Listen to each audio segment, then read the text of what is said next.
Hello guys, welcome back to my channel and enjoy this fanfic part 1. Now let's start the fanfic.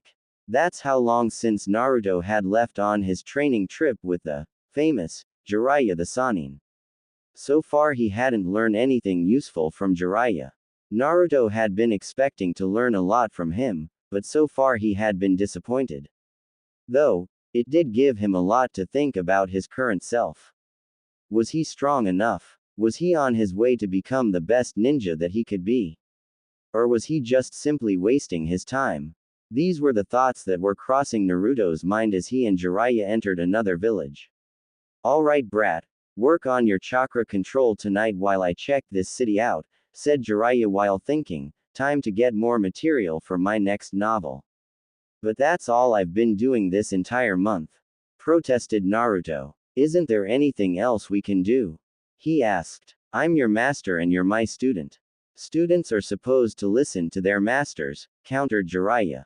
They're also supposed to teach stuff, thought Naruto. No buts. Now go find a training place until I return. With that, Jiraiya walked away, leaving Naruto all by himself. Stupid pervert. How did he even become so strong?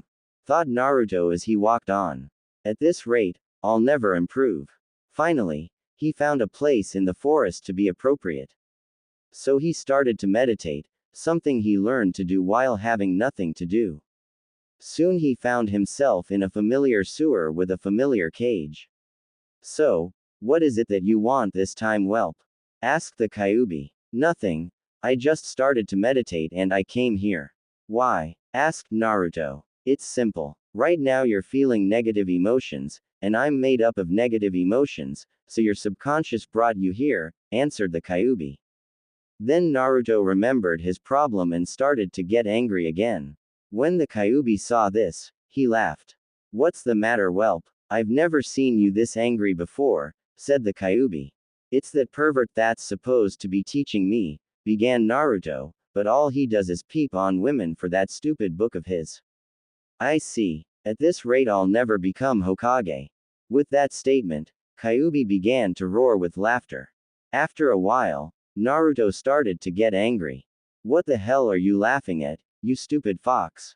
I find it amusing how you want to protect those little insignificant humans who caused you nothing but suffering, answered Kyuubi. Now Naruto was confused. What do you mean? Don't tell you have already forgotten your childhood. Now Naruto understood. Who cares about that? Eventually they'll acknowledge me and accept me. Ha ha ha ha. You truly are stupid. Humans will never accept something they can't comprehend or control. It's in your nature. Just accept it already and stop wasting your time. Because that's exactly what you're doing right now. You could be using this time to make yourself stronger, but instead you're just simply playing ninja with that pervert, as you called him. Naruto knew he was right. As much as he hated to admit, he knew that Kyuubi was right. Then what am I going to do? I have no one else to teach me nor do I have anywhere else to go. You really are stupid. Are you forgetting that you have me? As much as I don't like you and would rather tear you apart, I'm stuck inside of you, which means that because of your stupidity you might die, which in turn I die as well. But Kyuubi paused to think about that. He wouldn't die, of course. His chakra would simply just split itself into parts and then come back together at a different location. But that was just simply annoying for the great Biju. He would be weak, something that he detested. It wouldn't be for some time that he would regain his full strength, and that would leave him vulnerable. But the brat didn't need to know all of that. Coming out of his thoughts, the Biju continued. I also have a great wealth of information that will benefit you as well, techniques. And as for living, we'll live off the land. Life is simply much less complicated that way. To Naruto, all of this sounded too good to be true. How can I trust you? He asked. Finally, you're using your brain, huh? You don't know if you can trust me or not, but as I said earlier, you die, I die.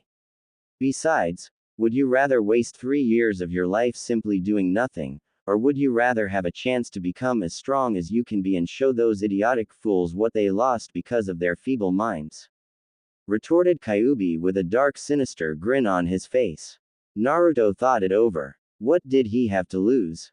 He was simply wasting his time like Kyuubi said. Jiraiya had no interest in teaching him. All the pervert cared about was that novels of his, while leaving Naruto with nothing. And that was not what he had agreed to when he came on this training trip. As for Kyuubi, the seal held him back. Naruto realized that.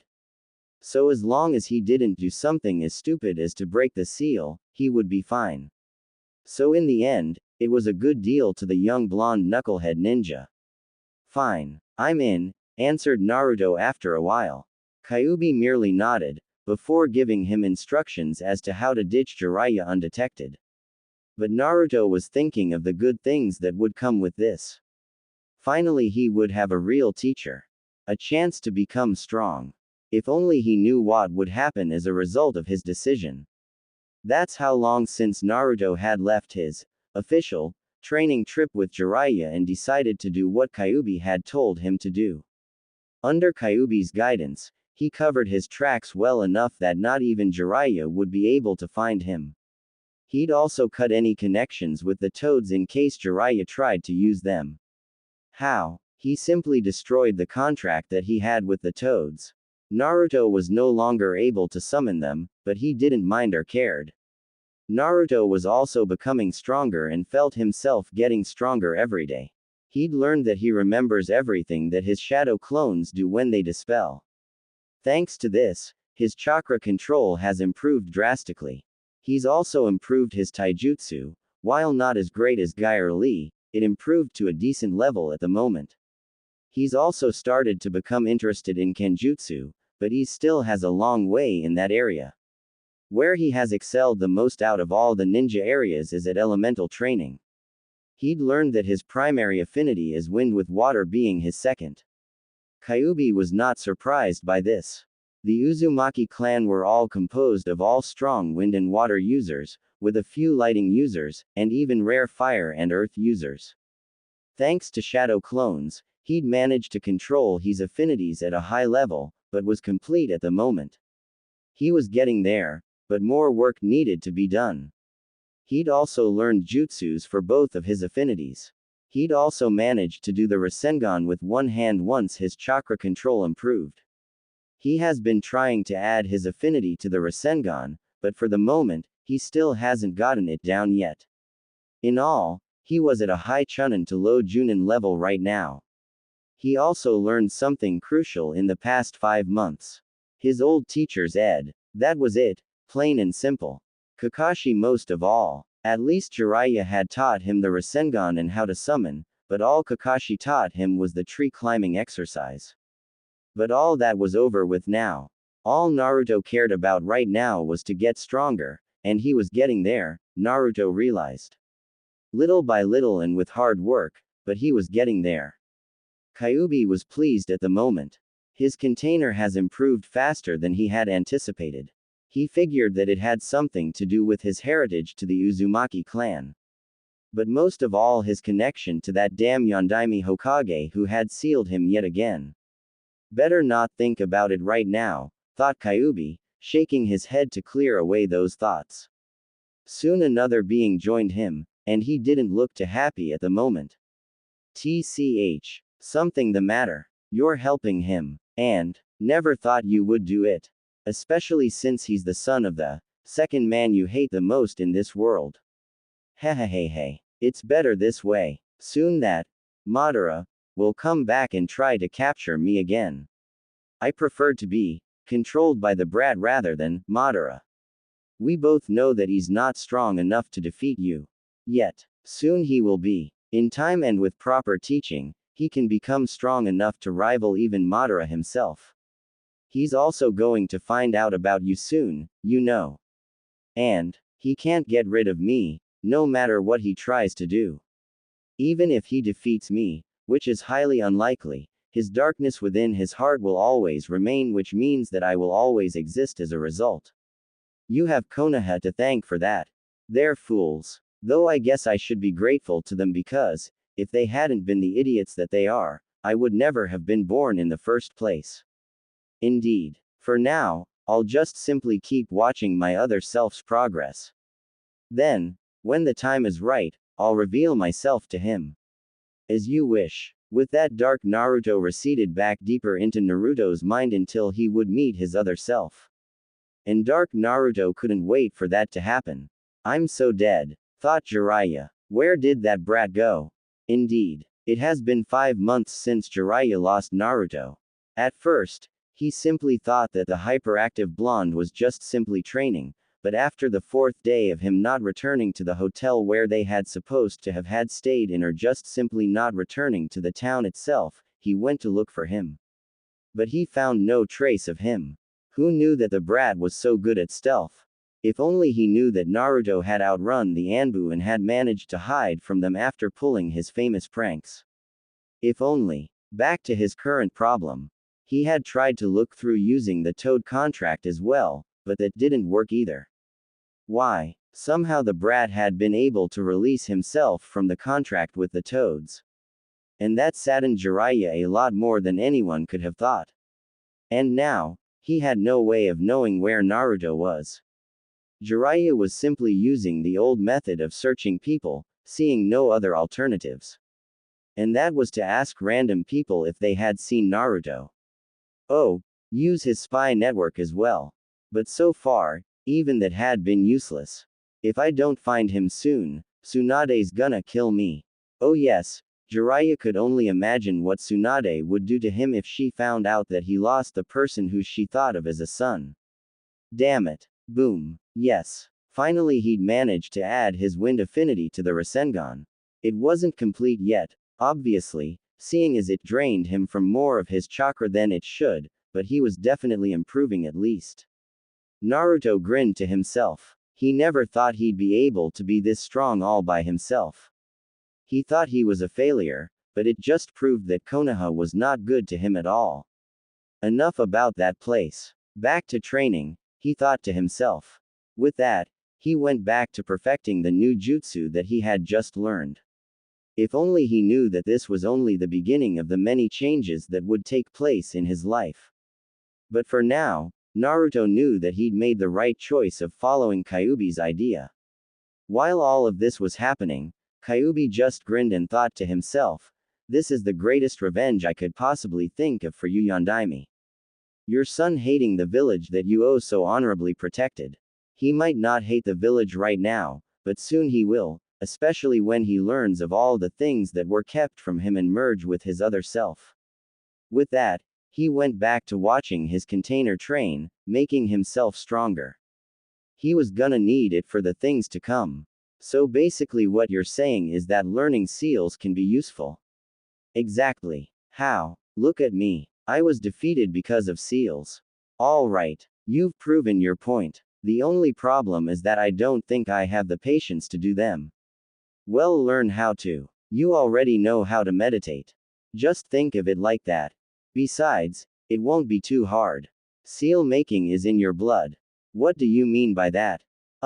Nothing. Let's just start already. Naruto just merely narrowed his eyes at the biju that was currently sealed within him. Almost a year had passed already. His chakra control was as best as it could be. He had a bunch of powerful jutsus in his arsenal as well. His most powerful being Futon, Rasenshuriken, which he had mastered 3 months earlier. His sword skills were at low cage level, which he was satisfied at the moment with. Genjutsu was his lowest skill. He could dispel them and detect them, which Kyuubi said would be enough. But in the past year, not only have his skills grown, but his intelligence as well. He could tell that Kyuubi was hiding something from him, but decided not to comment on it. At least not until he was stronger. Kyuubi was mentally cursing himself. Now his container would be suspicious of him, making his goal harder. He calmed himself down though. There's plenty of time before he would start his plan. But he realized something. It would be harder now. Naruto had grown smarter and would not listen to him easily. Alright, I'll go buy the supplies then. Naruto disappeared from his mind to the real world to get everything ready for his next step of his training. Naruto had gotten to working random jobs that classified as D-rank missions in a shinobi village. Was it a pain in the?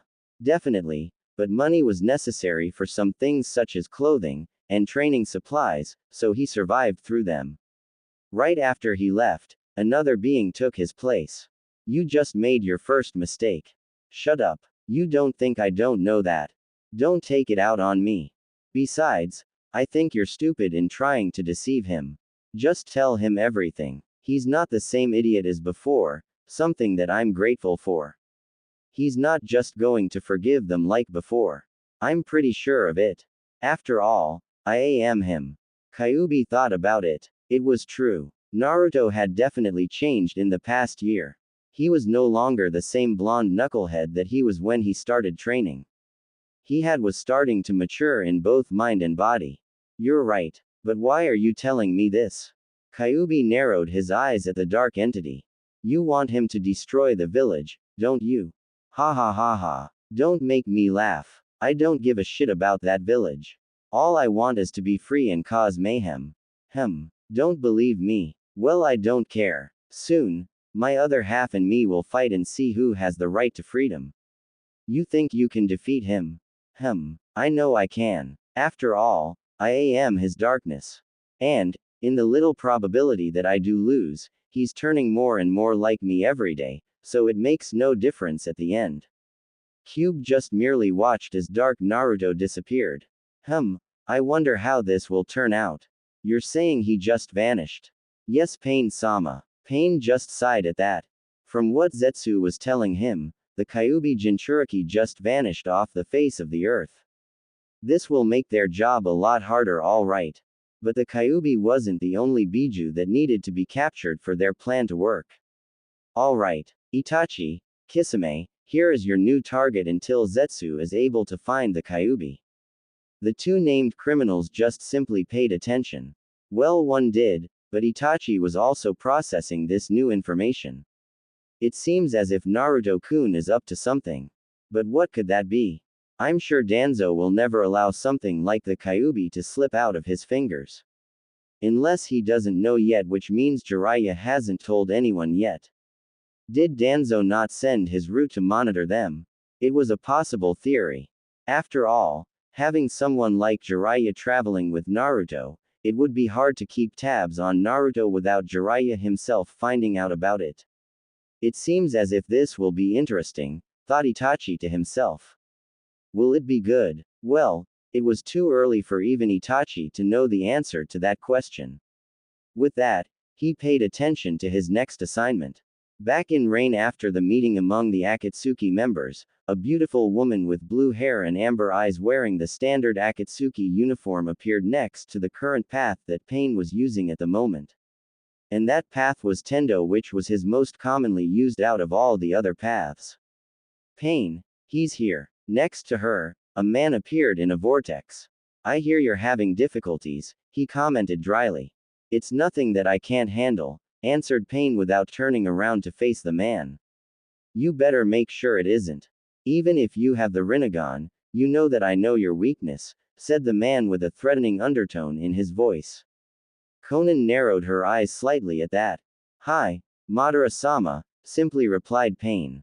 Good. The Kyuubi is an important part to my plan. Find it. With that, the man disappeared the same way he appeared. Pain merely kept staring at the village below him. And you having seen or heard anything about him? Nope. Sorry, Jiraiya. Jiraiya just sighed at that.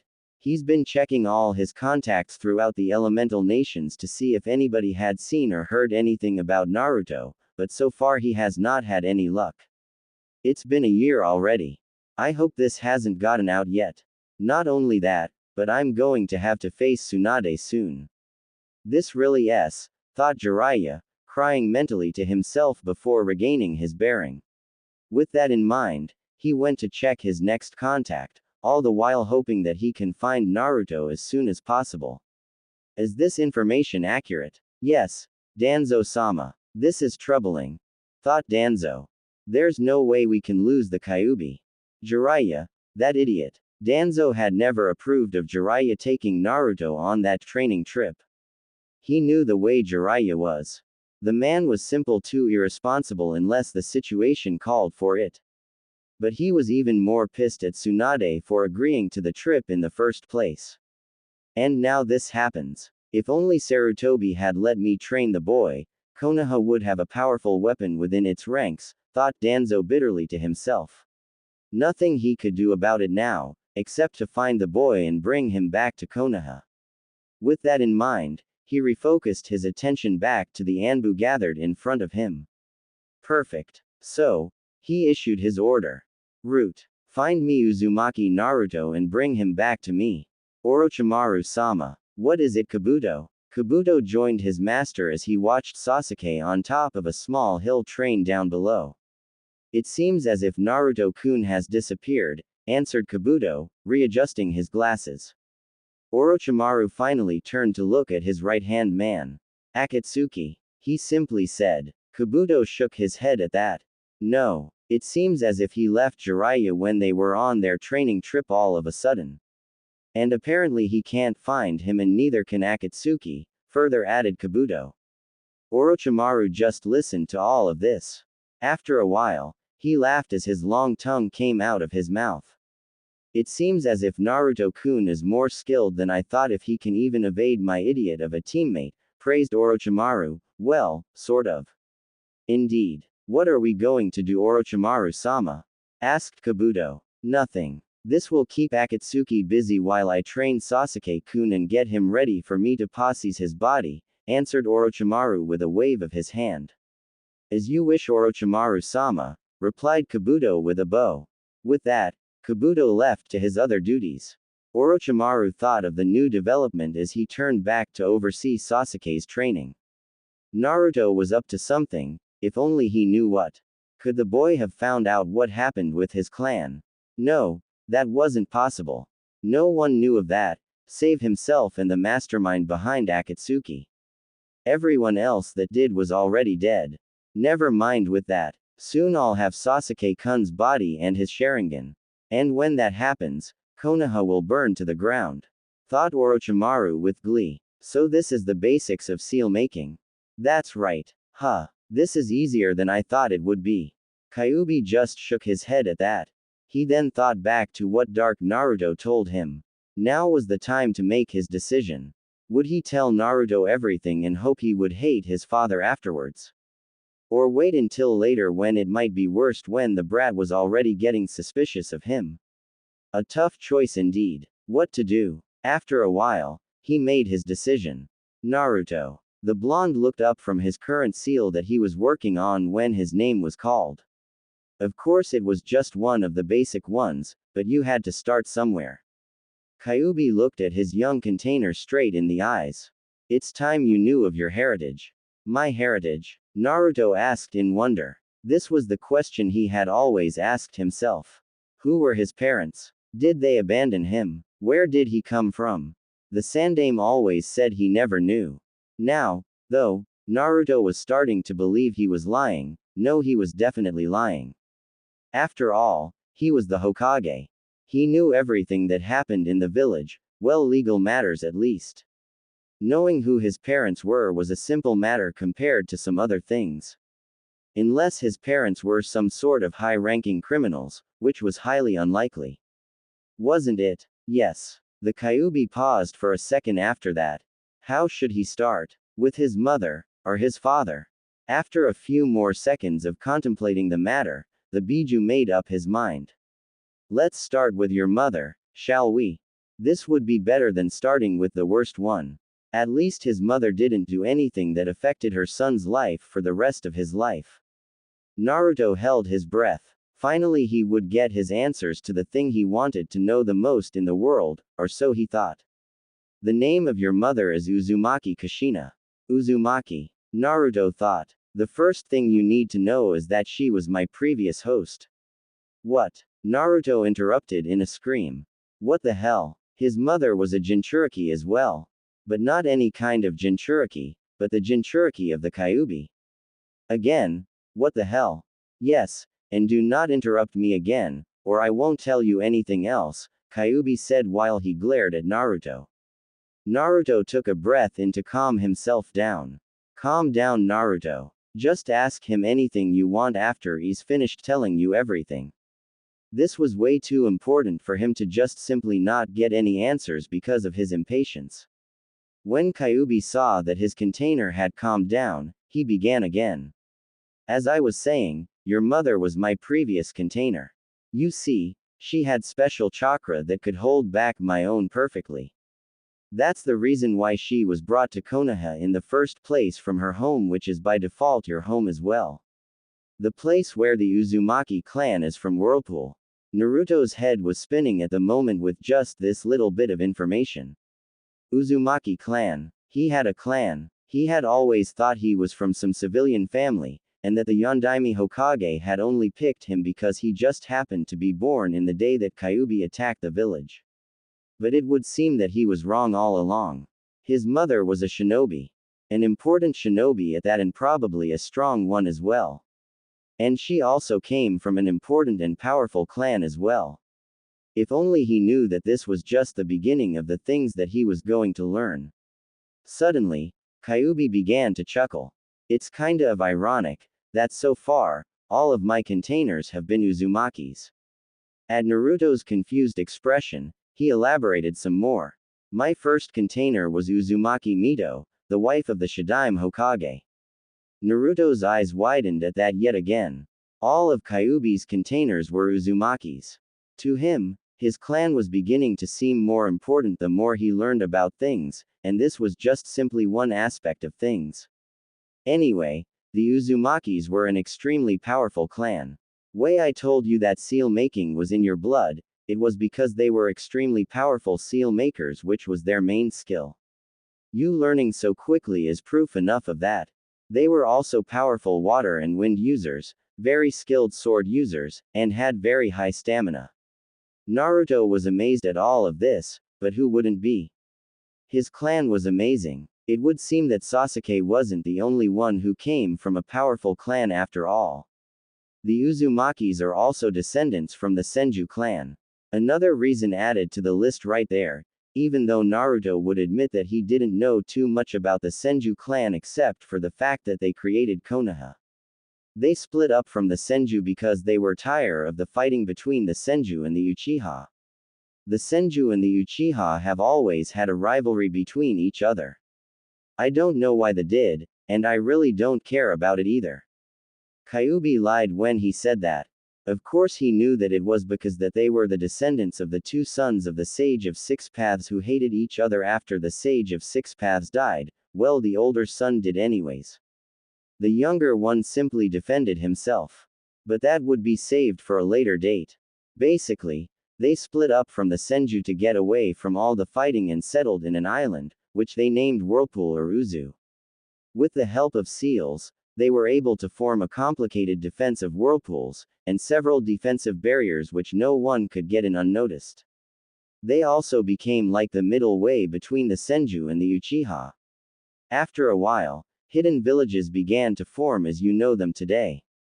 Afterwards, the legendary battle between Madara and Hashirama took place in the place you call the Valley of the End, in which Madara summoned me and used me as his ultimate weapon against Hashirama to defeat him. Naruto noticed that Kyubi said that with anger in his voice. No, it was more intense than anger. It was hatred. It would seem that he did not like being used like that. But who would? Of course, Madara lost, continued Kyubi, and he was killed, or so everyone believes. But that's off track. You see, the reason why Hashirama won was because Mito interfered in their fight and was able to seal me inside herself, and she hence became the first Jinchuriki of me in history of the shinobi world. Time passed, and she aged like anyone else. So a new host was needed to keep me in bay. As soon as she died, I would simply be freed once more to cause more mayhem. Kyubi chuckled darkly at that for a moment, before continuing.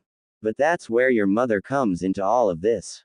She was transferred to Konoha at a young age, and I'm sure you can guess why. Mito died shortly after that, and your mother became the new Jinchuriki. But before going any further, there's something that you should know that happened. Suddenly Kyubi became even more serious. Naruto paid extra attention to this if that was possible at all. Simply knowing all that he was important itself, but he knew that the next thing would be even more important than everything else so far. Kyuubi paused for a few more seconds, before saying the something that changed the course of destiny forever. Konoha betrayed the Uzumakis. Shizune, please tell me that this is not true, and that it's just simply some sick joke. I'm afraid not, Tsunade-sama. I'm gonna kill Jiraiya then. Apparently, Tsunade had just learned of Naruto's disappearance. And she was pissed. No, beyond pissed. How could Jiraiya lose track of Naruto? More importantly, why would Naruto leave in the first place? It simply made no damn sense at all. Right, where is Jiraiya? Asked Tsunade with a growl. I don't know, Tsunade-sama, answered Shizune. She herself was worried. Naruto was like a little brother to her. She only hoped that he was safe at the moment. Find him then. And when you do, get him to come here as quickly as possible. Tsunade screamed to her young assistant while standing up from her chair. Hi, Tsunade-sama, responded Shizune before running out the door, intent on accomplishing her new assignment. Tsunade calmed herself down as she sat down. But then, she hit her desk, breaking it into 2 pieces. When she saw Jiraiya again, she would kill him. Of all the irresponsible things that he had ever done so far, this was the worst of them all. Naruto, I hope you're alright, thought Tsunade worriedly. If she lost him, she didn't know what she would do. He was the only person who she really cared about anymore, well, besides Shizune, that is. He was the only reason that she even came back to this damn village in the first place. She went to her secret vault of sake behind the portrait of herself next to all the other past Hokages, taking out 1 bottle of sake and started to gulp it down. If only she knew what destiny would bring next. Ah, that was the scream of one Root Anbu as he was stabbed from behind and fell to the ground, dead. Where is he? Screamed another one as he looked around, trying to spot the assaulter. I don't know, was the reply of another one as he was looking around as well. Suddenly the figure appeared behind the Anbu, a sword in hand. You will die for what you have done, stated the figure emotionlessly. Ah, what? Naruto said in a whisper. He didn't scream like the last time, something that Kyuubi was sure he would do. It would seem that it affected him more than he thought. He could feel the darkness growing in Naruto's heart after having learned the latest information. But he didn't know whether that was a good thing or a bad one. Yes. You see, the Uzumakis were growing stronger, too strong in fact, something that the other nations didn't like, especially Kumo, Iwa, and Kiri.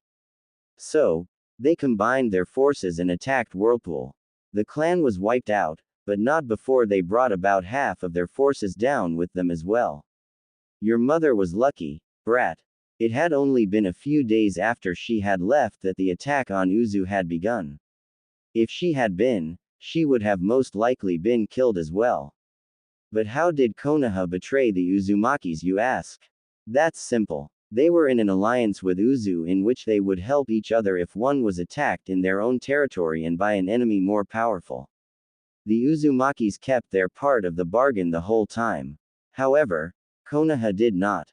Your mother never knew any of this because she was still too young, but if she had, she would have never had been so loyal to Konoha as she was. They lied to her whole life, and were lying to you as well.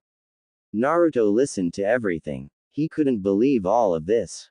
All the time he had been fighting for a village that had betrayed his own clan. And his mother as well. He clenched his fists. They would pay. Konoha would definitely pay. He'd make sure of it, even if it was the last thing he did. Suddenly there was a chuckle. Hehehehe. It would seem as if it's my turn now. Kyuubi just sighed at the familiar voice. It would seem as if this would be a problem. Who said that? Asked Naruto as he looked around. That would be me. Next thing Naruto knew, another him appeared. Except it wasn't completely him. This him had ruby eyes just like the Kyuubi, and looked darker than himself. Who are you? Simple. I'm you. What? That's impossible. I'm the only me. Let me rephrase that. I'm your darkness. My darkness. Yes. Where do you think all your anger went? All your dark thoughts about revenge on that damn village. Do you think that they simply disappeared? Well, they didn't. They all came together and gave birth to me. Your evil self, your darkness. Basically anything dark about yourself. Naruto was speechless at that, which was happening a lot today. So this is where all his negative emotions went to. Sometimes he had wondered why he had never truly felt anything dark about Konoha for everything that they had done to him during his childhood. He just received his answer. It would seem as if your darkness is growing. Learning about your, or I should say, our heritage seems to be making you regret everything that you ever believed in, am I right? Yeah, simply muttered Naruto. What are you doing here? Isn't it obvious? I'm here to tell him who our father is. Naruto's head popped up that's right. He still didn't know who his father was. Kyuubi just looked at Dark Naruto with curiosity. Why? Because I want to personally see his reaction, retorted the dark entity. Naruto's curiosity rose up once more, his anger at Konoha forgotten at the moment. You see, my other self, our dear father is the same person who caused you to have your ed-up childhood, who caused you to have your miserable life, your greatest pain in this world. Uzumaki Naruto, our father is none other than Namikaze Minato, the Yondaime Hokage. That was the sound that was made as the lifeless body of the root Anbu fell on the ground. It wasn't the only one either. In fact, the whole clearing was filled with dead root Anbu bodies. The only other living person was a person whose entire body was covered by a black cloak. You really couldn't see anything else about the person, except for the sword he or she was currently holding in his or her hand. Imbeciles, muttered the figure. You could tell from the voice that it was a female. Danzo, you piece of shit. It seems as if you must be desperate if you're sending this many of your damn lackeys. I wonder what's going on for you to have done this. Continued to rant the now identified female. I can answer that. With that, another person joined the first one. This one was covered with a black cloak just like the first one was. Unlike the first one though, this one was a male. HMPH. What the do you want? Asked the woman in an irritated voice. Ho ho ho ho ho. Pissed, are you? Said the man with humor in his voice unlike the woman. Tell me why you're here, or I'll slice your head off. All right, the second figure said as he raised his hands in a surrendering manner. It seems as if Kushina's son has gone missing for about a year now. Kushina's son. From that statement, the female's whole demeanor changed to a more friendlier one. What do you mean he's gone missing? Hehehehe. Exactly what I said. Apparently he was on a training trip with Jiraiya, but he went missing. It seems as if he just left Jiraiya for some reason. He's been looking for him all over the place, but he can't find him anymore. So, that's why Danzo sent this many of his root operatives then. He doesn't want to lose the power of the Kyuubi, muttered the female. Exactly. This is good. No, far from good. This is perfect. I've always wanted to get him from that hellhole, but he was always watched by those Anbu under the command of the Sandaime, but now that he's left the village in Jiraiya, all I have to do is find him. How? He's gone under the radar, off the face of the earth. Finding him will be difficult. Not only that, but I thought you wanted to kill Danzo, as well as find your other target.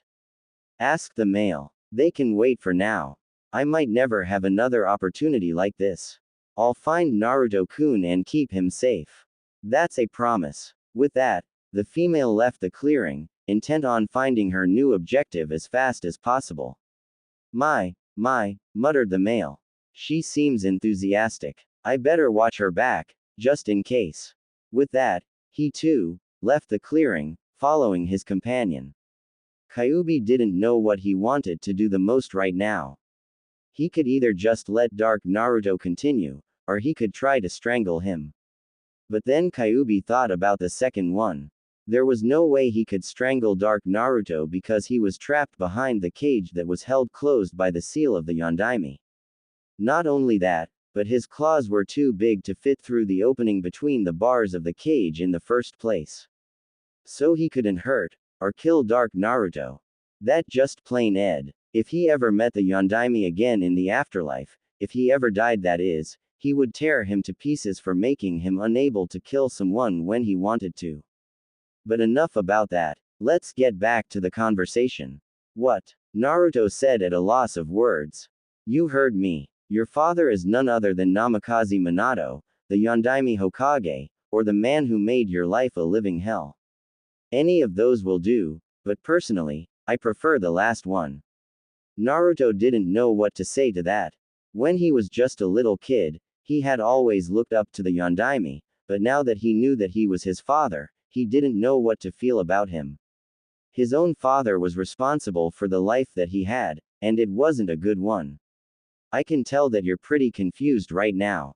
Not that anybody can blame you, since you just learned who your father is. But still, there's nothing to be confused about. What the hell are you talking about?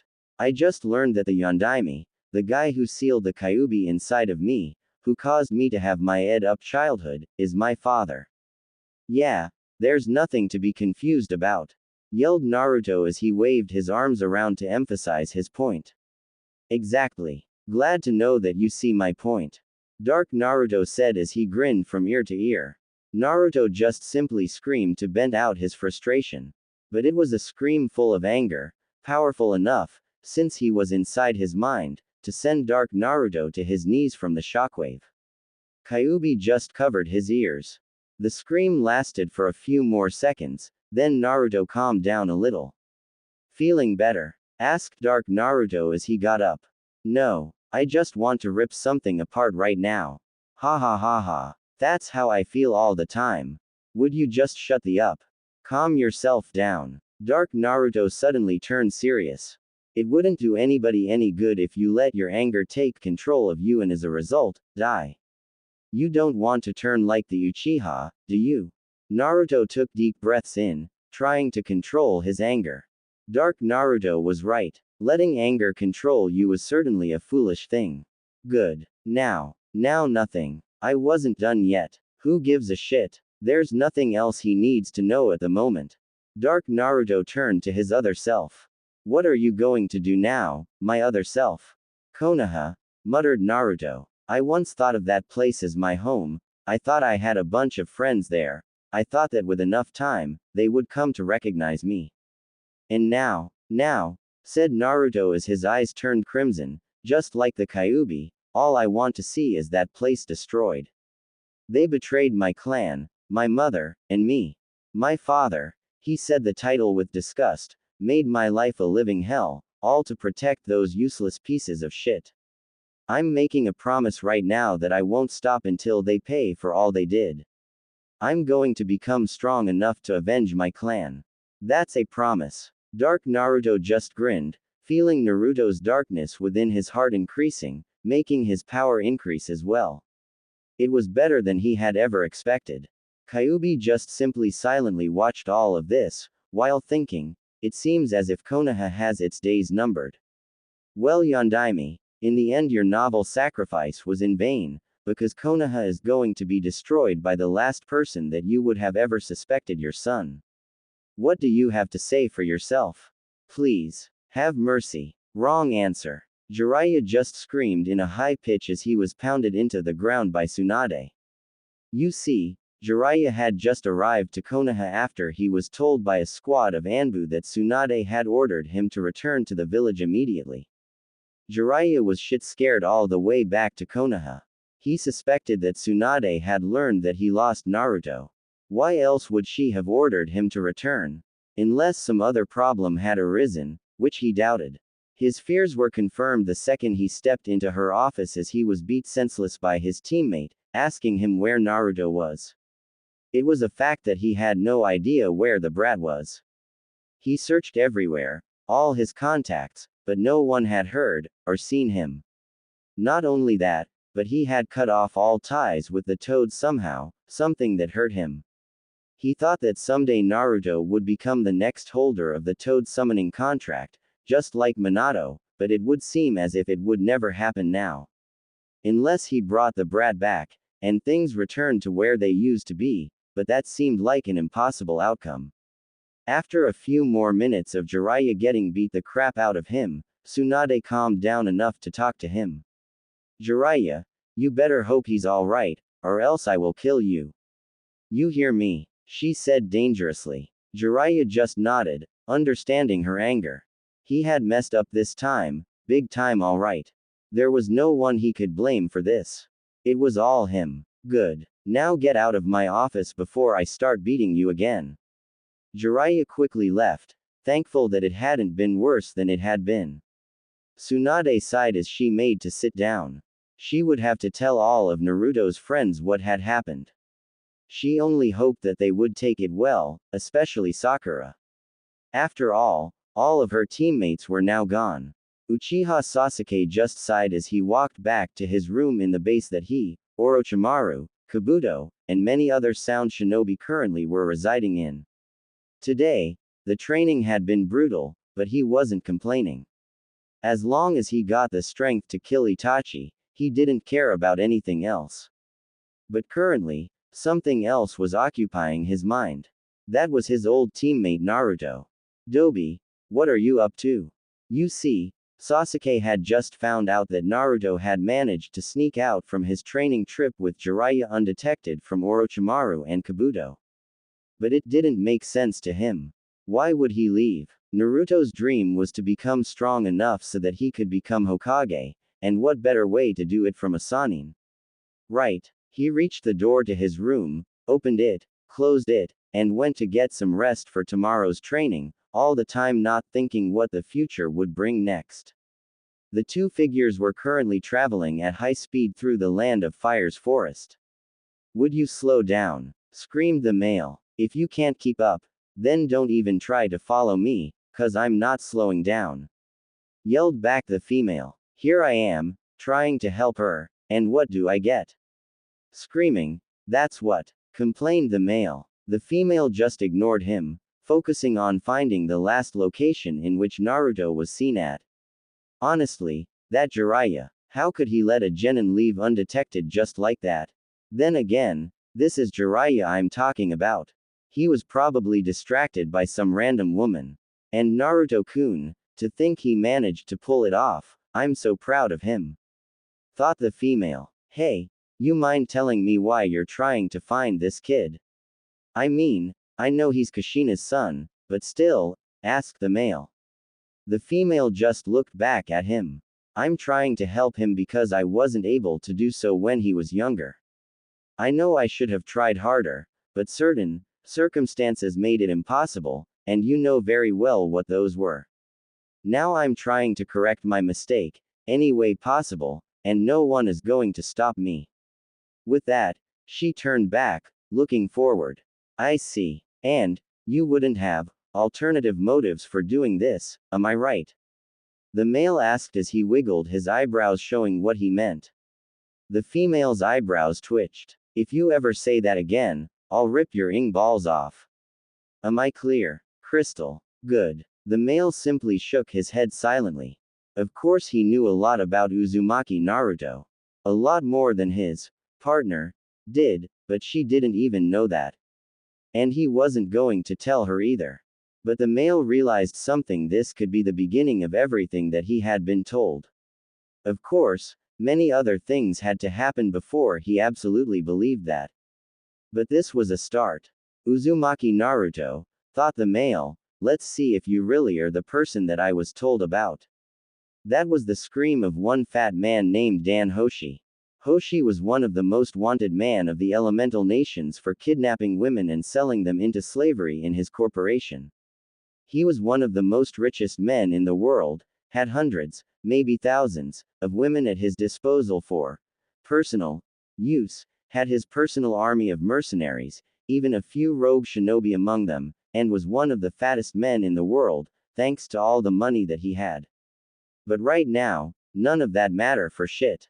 You see, it was one of the regular nights for Hoshi go to the one of the clubs that he owned, have a couple of drinks with associates and friends, find a good woman from his selection, and finish the day off with an awesome night. But all that went down the drain when suddenly somebody, he didn't know who caused the figure was hidden in a black cloak, started massacring everybody in the club. Even all the men that he called, hundreds, all killed in minutes. Never in his life had he ever been more afraid than at this moment. He stopped running down the alley when he reached a dead end. No, not now, please, he pleaded to himself. Suddenly, someone appeared right behind him. Said the figure, you really run fast for someone with your weight. From the deep voice, it was a man. Please, don't kill me. I'll double, no triple, whatever you were paid. You think I'm doing this for money? Asked the man with a scoff. Then I'll give you anything that you want. Land, power, women. I have plenty of those. Said Hoshi with desperation in his voice. You're a fool. People like you make me sick. Disgust was clear in his tone. He took out a sword hidden within his cloak. No, please. His plea went unanswered as the figure brought the sword down and sliced his head off with precision. The head fell down, and rolled towards the figure's feet. He merely looked at it, icy blue eyes staring at the head, and then he kicked it towards the dead body in the ground. Idiot. People like him are simply completely useless, muttered the figure. Hehehehe. Indeed. Humans like him are pitiful, and weak. Nice work though. Burn the body and let's take the head to collect the bounty. As I said, I didn't do this just for the money. Now there's one less person women have to worry about, and one less useless moron that needs to be fed. Whatever brat. Naruto just picked up the head and put it inside one of the bags that he carried thanks to storage scrolls, and then he burned the body with a quick fire jutsu. Another bounty. This one is going to be big, don't you think? Yeah, even if I don't need the money. Indeed, Naruto had become a mercenary, bounty hunter about 3 months ago. Thanks to all the bounties that he had acquired, he had millions in his personal account. This served a couple of purposes. 1. It helped him get used to killing, 2. A little extra practice in his stealth abilities, and 3. It helped him to be on the move faster. About 5 months ago, he noticed that someone was following him. He didn't know who, and he didn't want to find out either. This was the shinobi world after all. He was now 15 years old, almost 16. He was taller now, something he was graceful for, standing at about 6 feet 3. His voice had also deepened, another thing that he was grateful for. He was now an S-rank shinobi. His training was almost complete, just a couple of things were left, like a summoning. Having discarded the toad contract, he was now in need of one. Having a summoning would definitely him as a support. After he had cut off his contract with the toads, he hadn't worried about it at all. But thanks to Kyuubi's reasoning and his own thoughts of the subject, he decided that having one would be a good advantage over his future opponents. I still don't know what summoning will be a good one though, thought Naruto as he continued to walk towards one of the cash houses. I have one in mind, but I'll tell you after we collect the money and get some rest. Good idea. Chidori. The sound of birds chirping could be heard as Sasuke smashed his favorite jutsu on a gigantic boulder. He smirked as he saw how the rock went into thousands of little pieces. He could now do the Chidori for more than 2 times, and thanks to the curse mark and his chakra levels increasing, it could become even more powerful. Yes, Sasuke thought in satisfaction, my training is almost complete, and then I'll be able to kill Orochimaru. Sasuke was fully aware of what Orochimaru's intentions were since the beginning. And there was no way in hell that he was about to let that snake freak take control of his body. After all, I still haven't experienced the best part of being young. Indeed, Sasuke couldn't wait to find a suitable woman to recreate his clan. Contrary to popular belief, he had always been interested in the opposite, but not the ones that had always surrounded him. He wanted a woman that was strong, one who could defend herself and keep up with him. As well as have a backbone. A real kunoichi. Not all the girls in the academy whom he met, and that didn't know anything related to being a ninja. All they cared about were his name and his looks, not even bothering in trying to get to know him before saying that they loved him. Talk about shallow. Better not waste my thoughts on them. I have better things to worry about. For example, his old teammate and the only person he had ever considered a friend. Naruto. Dobi, you better have gotten stronger, or else I'm going to be disappointed when we meet. Sasuke wanted a rematch with Naruto. To truly fight him, and neither to hold back. He didn't count when they fought at the Valley of the End, since Naruto had let him win after all, something that he didn't like at all. That was why he had spared him, among other reasons. Yes, that's something else to look forward to. With that last thought, he resumed his training. Okay, this is bullshit. How long have tracked this kid for? And still we haven't found him yet. Be a man, and stop winning, will you? TCH, indeed, it had been about 9 months since both of the unknown shinobi had started looking for Naruto, but they couldn't find him, no matter what they did. Whenever they found a trace of him, it led to nowhere. And then they found another one, and the pattern kept on repeating. That kid had impressive skills for hiding his tracks, reasoned the male. Konoha was an idiot for mistreating him. As for his partner, she was focusing on detecting anything that will lead them, or better yet, her, to Naruto. She didn't care about her partner at the moment. They were investigating the exact alley in which Naruto had killed Hoshi the night before, not that they knew, of course. Okay, someone was definitely here, stated the female as she looked at the dried blood on the ground. Yeah, and someone was also killed here, retorted the male. You are really starting to irritate me. Yeah, well, what else is new? The female just rolled her eyes. Come on, let's follow the scent.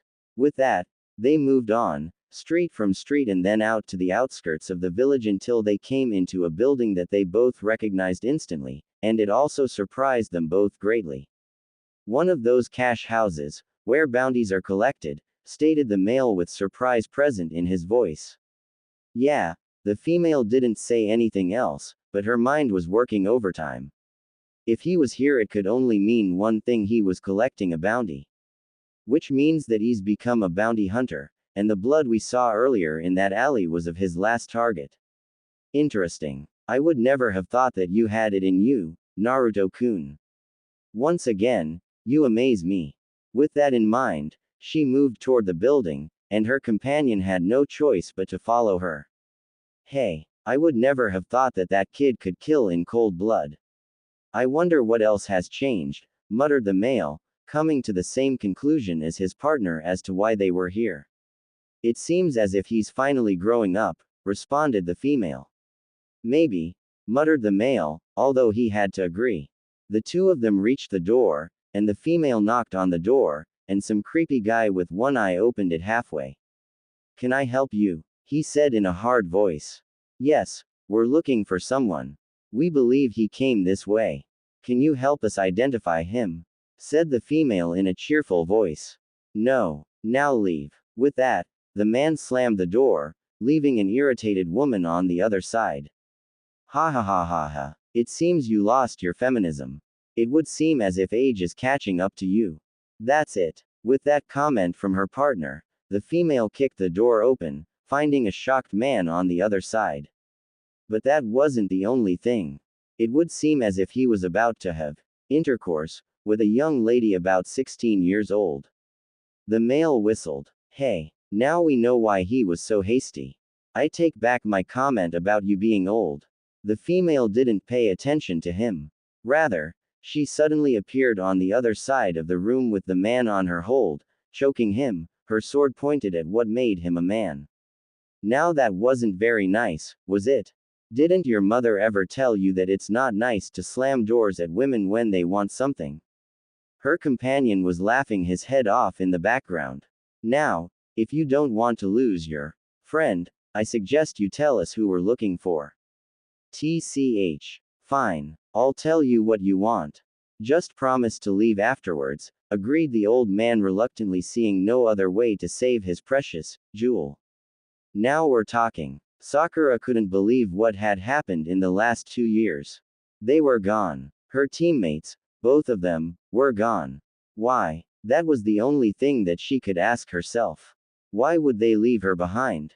Especially Naruto. He was the most surprising of the two. Wasn't it his dream to become Hokage? He couldn't do that if he was out there, doing whatever it was that he was doing, and not here in the village. And Sasuke. She kind of understood why he left. Revenge. To get strong enough to defeat his brother to avenge his clan. But that didn't mean that she liked it. Even after she told him that she loved him, he still left. It would seem as if he didn't feel the same way she felt. And that really hurt her. Deep. But she would worry about her personal feelings later. For now, all that mattered to her was to get her teammates back. That was the reason why she was training with Tsunade. To get stronger so she could catch up to her teammates and get them back, no matter what. That was her mission at the moment, and she would complete it, so that everything could be back to normal, and Team 7 would be reunited. For things to return to how they were before Orochimaru ever came into the picture. If only she knew that nothing could ever be back to normal. If only. Uchiha Itachi. The youngest shinobi to have ever become an Anbu captain. The single man who killed his entire clan in one night, including his parents. The most powerful Uchiha at the moment. He could not believe what he was hearing. Are you sure about this, Zetsu? Yes, Pain-sama. The Kyuubi Jinchuriki has become more powerful than we had ever anticipated. He could probably rival Itachi. Said named individual just kept silent, but not his partner. That's simply not possible. We met the brat 2 years ago. He was pathetic. There's no way he could be as strong as you say he is, stated Kisame with a scoff. Are you doubting my skills? Asked Zetsu dangerously. What if I am? There's nothing you can do about it. After all, I'm stronger than you, said Kisame with arrogance. Enough, screamed Pain. Kisame, do not doubt Zetsu. His skills in tracking and spying are the best in all of Akatsuki. If he says he's sure, then it must be. You met the Kyuubi Jinchuriki 2 years ago, and that's enough time for an individual to become powerful if he or she has the necessary motivation. Believe me, I know. Kisame decided to not say anything else in the matter. After all, he knew Pain was stronger than him, and could kill him if he ever wanted to. He might love a battle, but even he knew when it wasn't smart to take place in one. What are we going to do? Asked Sasori within his favorite puppet. Yes, this could prove to be troublesome, added Kakuzu. As much as he hated to admit it, he recognized skill when he saw or heard of it. It was one of the things that had kept alive this whole time. And unlike Kisame, he believed on what Zetsu told them. Who cares? I'll just make him a sacrifice, said Hidan enthusiastically. Deidara decided not to say anything at all. While this is not welcomed news, the plan still remains unchanged. We will continue to hunt the Jinchuriki soon. So get whatever you need to be done. Is that clear? Stated Pain to all the members of the Akatsuki. Hi. Good. Dismissed. Itachi opened his eyes as he returned his consciousness back to his real body. Zetsu, muttered Kisame. Itachi paid him no mind. He was currently thinking on what to do now. How? First you leave, and the next thing I know you become powerful enough that you can rival me.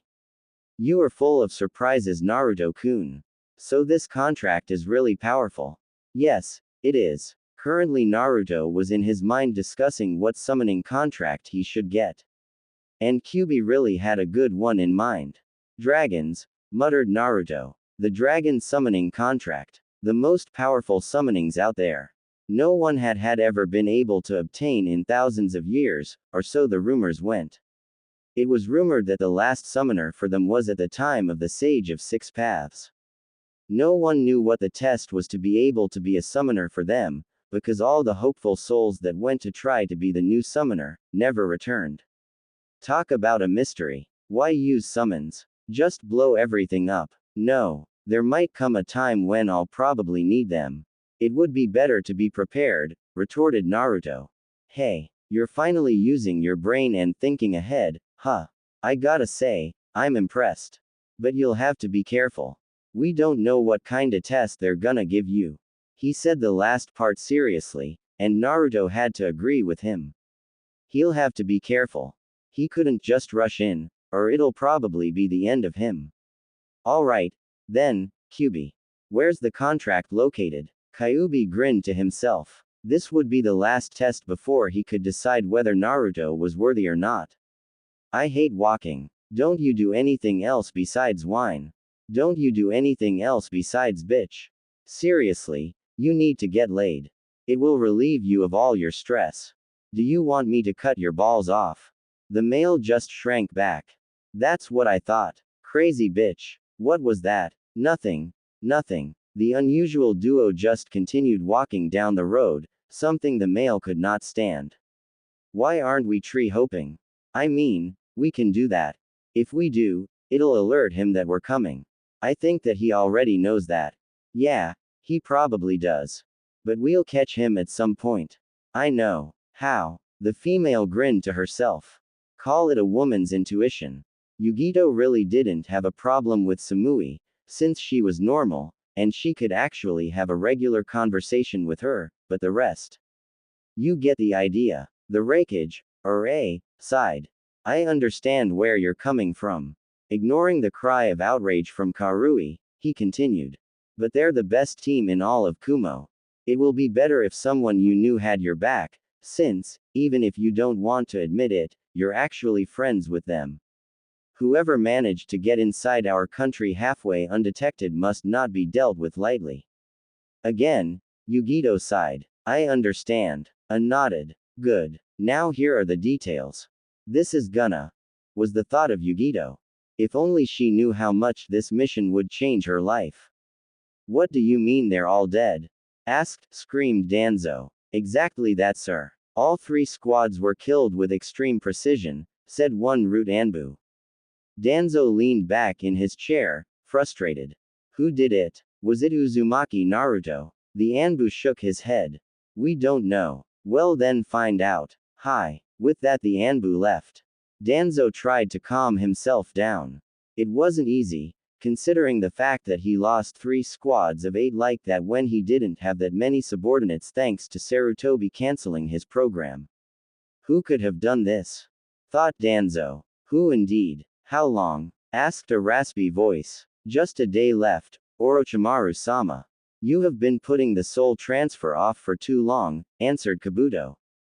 Kukukukuku. That's because I want Sasuke-kun to be as ready as he can be when I take over his body. After that he started coughing up blood. Kabuto ran to his master's side, checking his vitals. I'll go get you your medicine. With that he ran out of the room, to his lab where he kept his medicine. It doesn't matter anymore, he thought.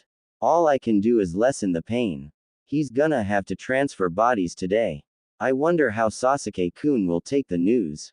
Back in Orochimaru's room, he was laughing even though he kept coughing up blood. As soon as I have Sasuke-kun's body, Itachi and Madara won't stand a chance against me. Hell, not even the Akatsuki combined will, kukukukukuku. As his train of thought finished, he sensed something outside his door, which happened to be a sword made out of lighting. He brought his hands up for defense, wincing when the sword made contact. The nature of this chakra, but I have never seen this type of chakra form, thought Orochimaru.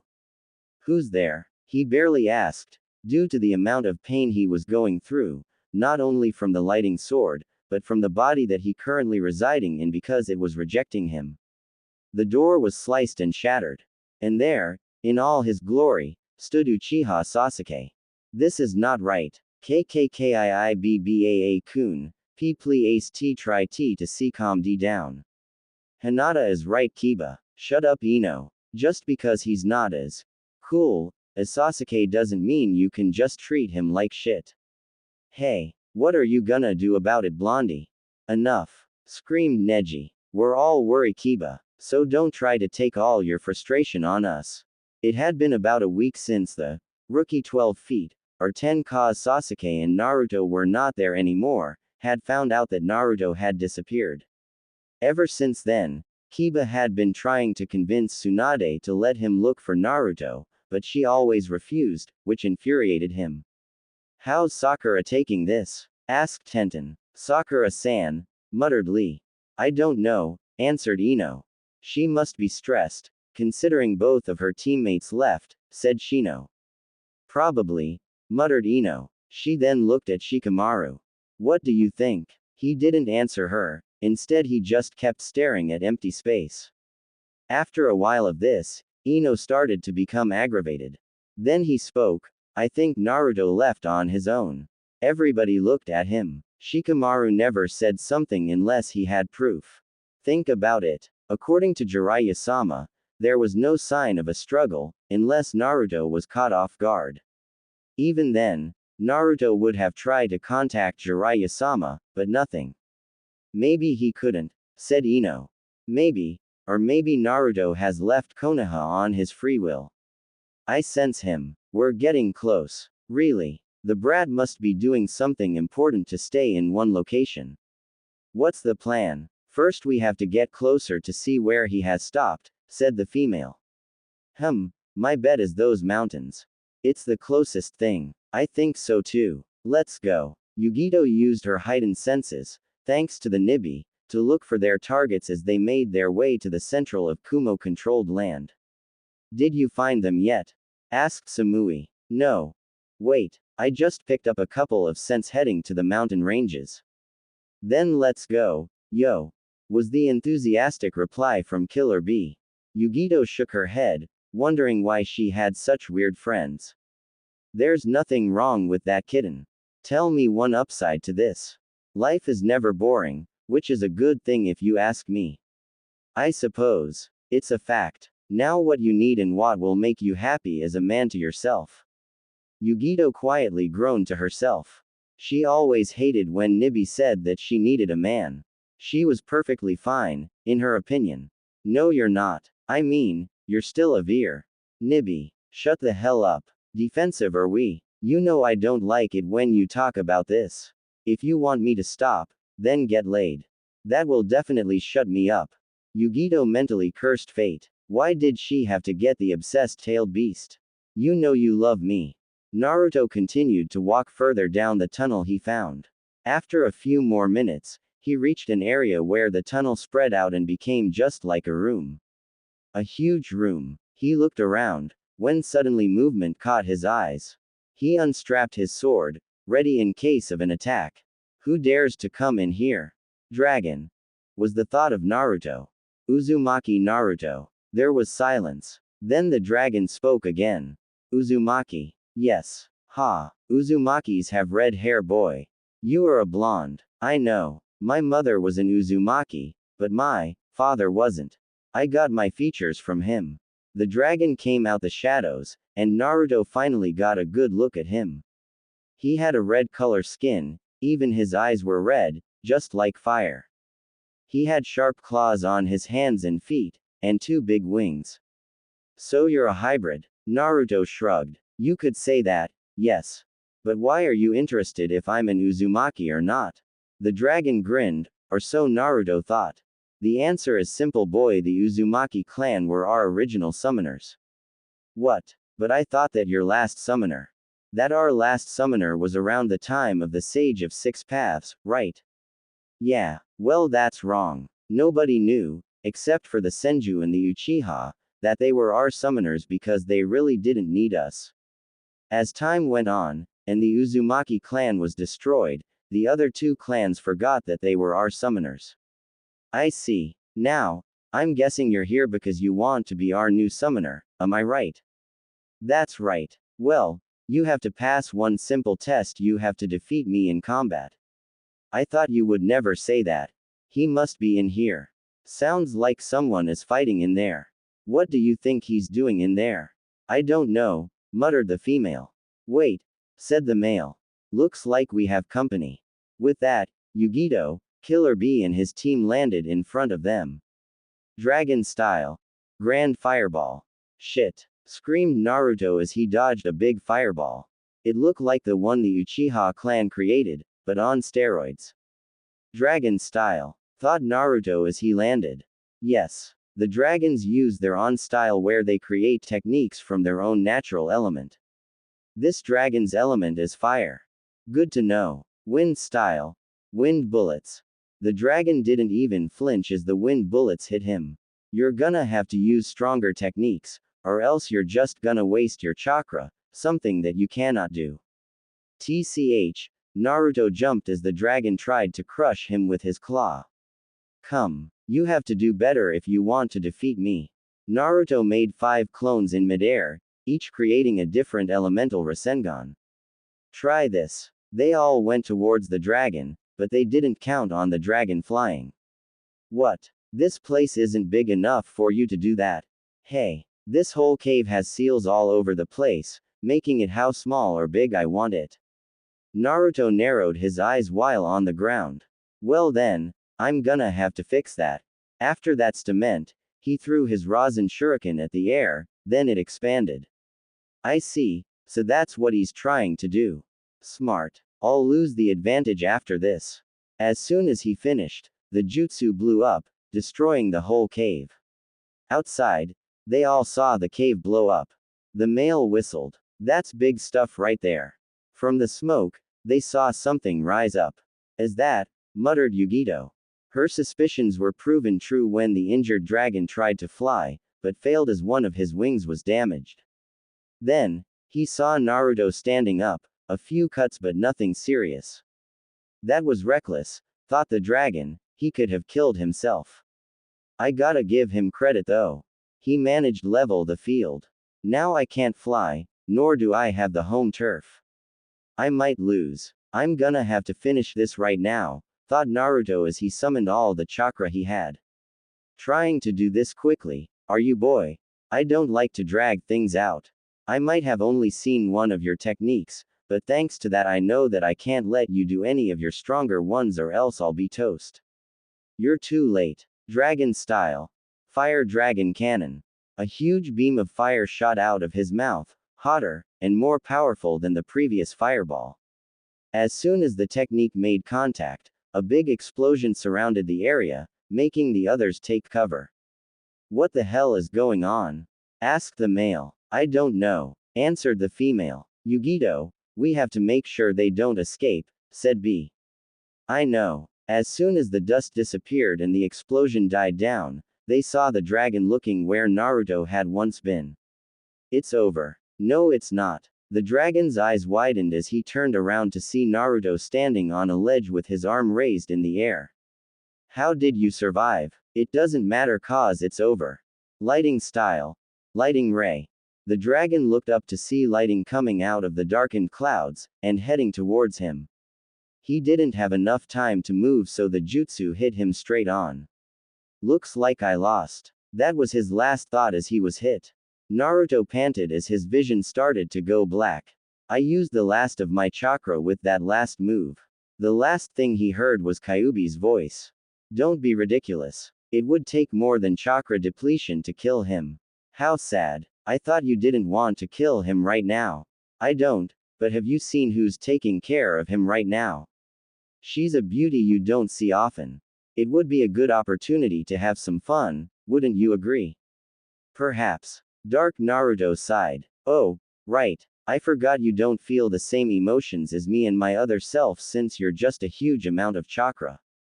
And you're just a combination of all of Naruto's dark emotions, retorted Kyuubi. Dark Naruto wiggled his index finger with a smirk on his face. Now, that's not true. I'm his dark part, meaning I'm still him, meaning I have emotions such as lust, meaning I can have UAL desires, meaning that I could that woman out there if I had the chance. Kyuubi simply decided to remain silent, not interested in the topic of the conversation anymore. After a few more minutes of silence, Dark Naruto was about to scream in frustration when they saw Naruto appearing in his mind. Dark Naruto growled. About time you woke up, you idiot. Naruto simply held his head in his hands. I feel terrible. What do you expect? Said Dark Naruto as he rolled his eyes. You just woke up after a chakra depletion. Why did you even use that move in the first place? I thought Kyuubi told you to use it only in emergencies. It was an emergency. That dragon was strong, and if I didn't finish the fight as quickly as I did, I would have lost. Enough of this pointless arguing. There are more important matters at the moment. Such as, The people taking care of you at the moment. Dark Naruto grinned at being reminded of the subject and Naruto simply stared at Kyuubi. What people? After you passed out, they brought you to some village in the land of lighting. It seems as if they're the ones that were following you. There's also some ninjas from Kumo and the situation is tense out there. Oh yeah, that blonde Kumo Kunoichi is also a beauty. It would be pretty hard to choose from those two. What is he talking about? Asked Naruto as pointed at his dark self who was in deep thought. Kyuubi just sighed. Don't worry about that. The thing you do have to worry about is how you're going to get out of here. It will be difficult considering the fact that your body won't recover for a few more days. Naruto thought about it until he asked what had been bugging him ever since he found out someone had been chasing him. Are they hostile? I don't know. I will tell you this though, began Dark Naruto as he joined the conversation, one of them is a piece of heaven. Naruto and Kyuubi stared at Dark Naruto. After a few seconds of this, Dark Naruto began to get scared, if that was even possible. What? You believe in heaven? Asked Naruto. Oh, that. The dark entity waved his hand in dismissal. Hell no. It was simply a metaphor. If there was one though, I'm pretty sure she would. Enough. Just shut the hell up. Brat, what are you going to do? I'm going to have to see what they want, not that I have a choice. Kyuubi nodded. I suppose you're right. Then Naruto began to feel a pull. It seems I'm about to wake up. The Kyuubi nodded. Good luck. With that Naruto disappeared, and Dark Naruto took his place. Ha ha ha ha ha. This is going to be fun. Are you sure this is a good idea? Whispered the male to the female. No, I don't. But if we attack them, it would cause more problems that we don't need at the moment. I'd rather that we don't make enemies with Kumo. The male looked at his partner incredulously. Since when? The female just gave him the look. Just don't do anything stupid or you'll regret it. The male took a step back. I got it. On the other side of the room, the Kumo shinobi were having their own conversation. Yugito, what are we going to do? Asked Samui. We'll just wait for now, answered Yugito. The fact was that she didn't think she was strong enough to fight the other two shinobi, especially the female. She could tell that she was at least cage level, and that said something. She would consider herself at high Junin level, perhaps low cage. She always prided herself for being strong, but she knew when she was outmatched. Although, if B and I team up, we could probably take her, but that would leave the others to take the man, and I'm pretty sure he's strong enough that they won't be able to handle him. At the present situation, all they could do is wait.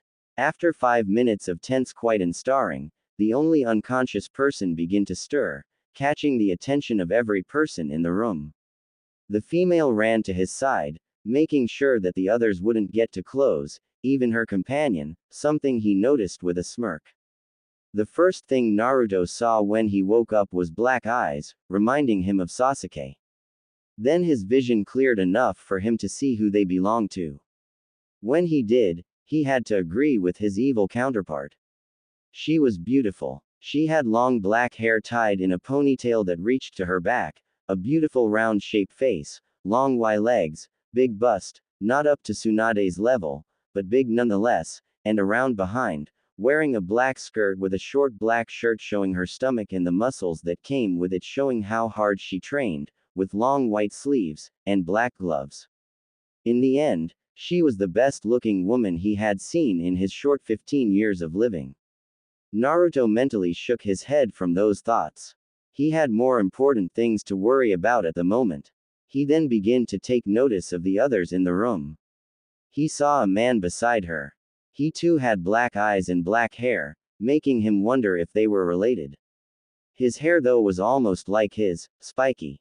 He was wearing black cargo pants with a long black sleeve shirt with the collars raised. He seemed to be amused by something. The other occupants were wearing the standard Kumo Junin uniform, except for one of the blondes, and again he had to agree with his other self.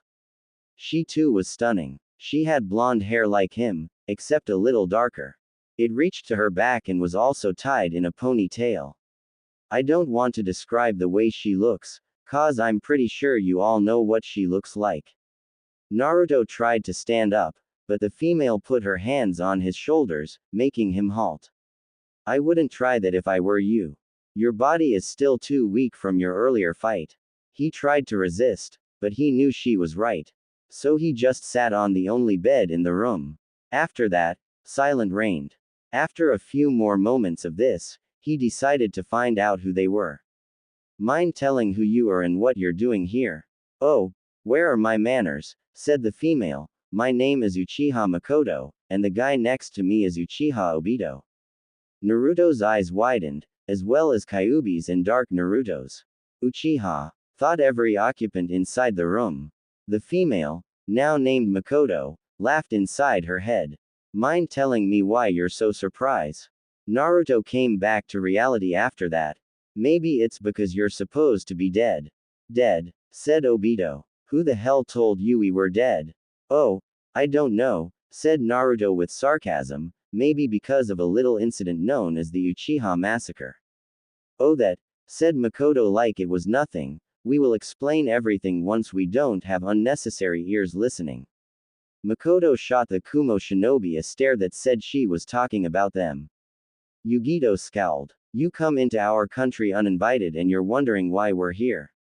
This doesn't concern you, said Makoto, her voice becoming hard. The moment you stepped into our country, it became our concern, retorted Yugito. This is getting good, said Dark Naruto as he watched everything intently from Naruto's mind. Kyuubi said nothing. Yugito, calm down, said B as he placed a hand on her shoulder to ease her anger. It helped. A little. Right now, all Yugito wanted was to beat the other female into the ground. The only thing keeping her from doing that was the little rational part in her mind telling her to control her emotions. Obito was just watching everything with a smirk on his face. Now this was interesting. A cat fight. I seems as if he thinks just like Dark Naruto. You still haven't told why you're here, interrupted Naruto. I told, began Makoto, only for Naruto to interrupt her, I heard you. But if you don't want them to hear, why don't you kick them out? Makoto and Obito both raised their eyebrows, while the Kumo shinobi's eyes widened. You know, began Makoto with a deadly voice, if you were anyone else you would be dead right now. Naruto said nothing. But you do have a point. She turned towards the Kumo shinobi. You are a hindrance. She took out her sword. Obito did nothing. If she wants to listen to him, then fine. But nobody orders me around. Yugito, B, and the rest took a fighting stance. This isn't good, thought Yugito, we're outmatched. Suddenly, Naruto appeared behind Makoto, holding her sword down. The others were wondering what was going on. What are you doing? Demanded Makoto. Why did you listen to me? Asked Naruto. Listen to you, repeated Makoto. Then, she started laughing. After she stopped, she turned to face him. What makes you think you could order me around? Whispered Makoto into his ear. Naruto just stared at her. You were doing it because you wanted to, stated Naruto. Exactly. Naruto let her go and turned towards the Kumo shinobi. You can leave. You have my word that they won't cause problems. Makoto and Obito raised their eyebrows again. Yugito just stared at him. And why should we listen to you? Naruto shrugged. Because you don't have a choice. Yugito knew he was right, but didn't want to back down, her pride getting the best of her. It would be best if you come back to Kumo with us, said B. And why should we do that? Asked Makoto. Done. Said Naruto. Makoto looked at him, but he ignored her.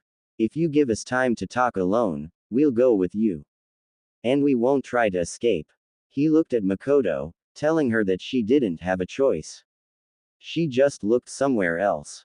Fine, said Yugito. We'll be waiting outside. With that, she and the rest of the Kumo shinobi left the room. When they were gone, Naruto turned to the other two. Now, mind telling me why you're here? Obito looked at Makoto, telling her that she had to explain. Makoto sighed, and turned to look at him. I don't know if you know, but your mother was Uzumaki Kushina, one of the best kunoichi in history, and my best friend. Naruto remained silent, but listened intently. We became friends in the academy after we had a practice spar. We were always together, telling each other everything. Even during the war, it was fun.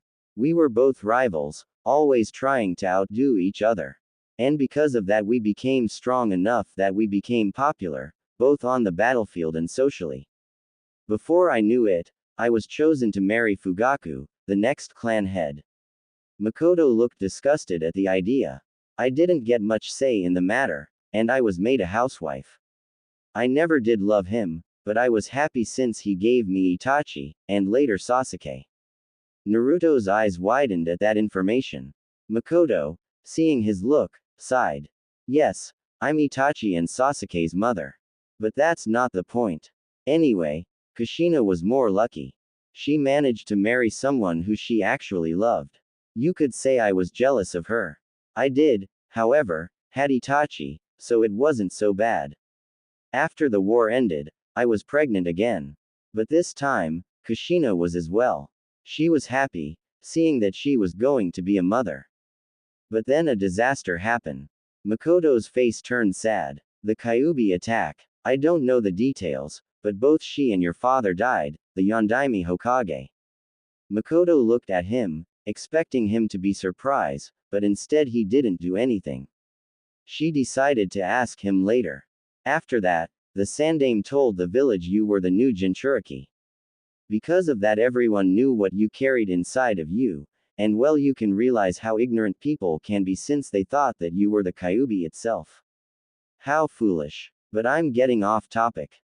It didn't take long for me to realize that you were Kushina's son, considering the fact that you look just like your father.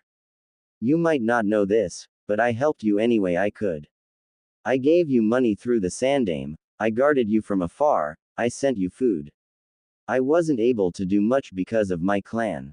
After that, the Uchiha massacre happened, and I won't tell you how I survived, not now at least. I hid myself and trained to make myself stronger, and then I met Obito and I teamed up with him, but that's another story. After that, I kept tabs on you, making sure you were alright.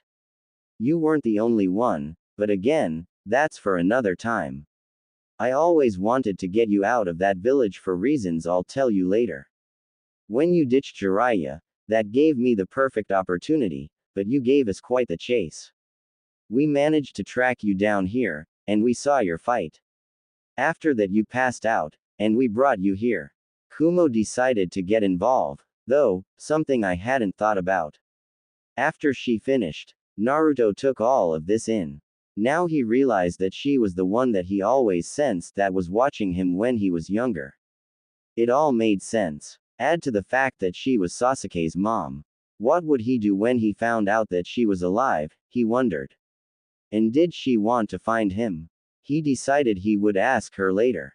You should know, began Naruto, that I don't have good intentions towards Konoha. Makoto looked at him curiously, even Obito looked interested. I just learned some things that would make anyone angry. I wonder, though, what are your intentions towards the village? Hostile, answered Makoto instantly. Our clan was betrayed by Konoha. Naruto narrowed his eyes at that. How funny that a village who promoted loyalty and teamwork would instantly betray her allies. But this was good news for him, though. I see, said Naruto. My reasons are the same. Both Uchiha's eyes widened. I will tell you the details later, but I do have one question. He faced both of them. Will you join me and have us take our vengeance to the village that took our families from us? He extended his arm towards Makoto. She looked at him, then at Obito. He nodded his head slightly, telling Makoto that he agreed. She smiled, then faced Naruto. She took his arm with hers. We accept. The sky was dark. Rain fell. One person watched this from a platform of a huge tower. When, he wondered, would there be no more suffering in this world?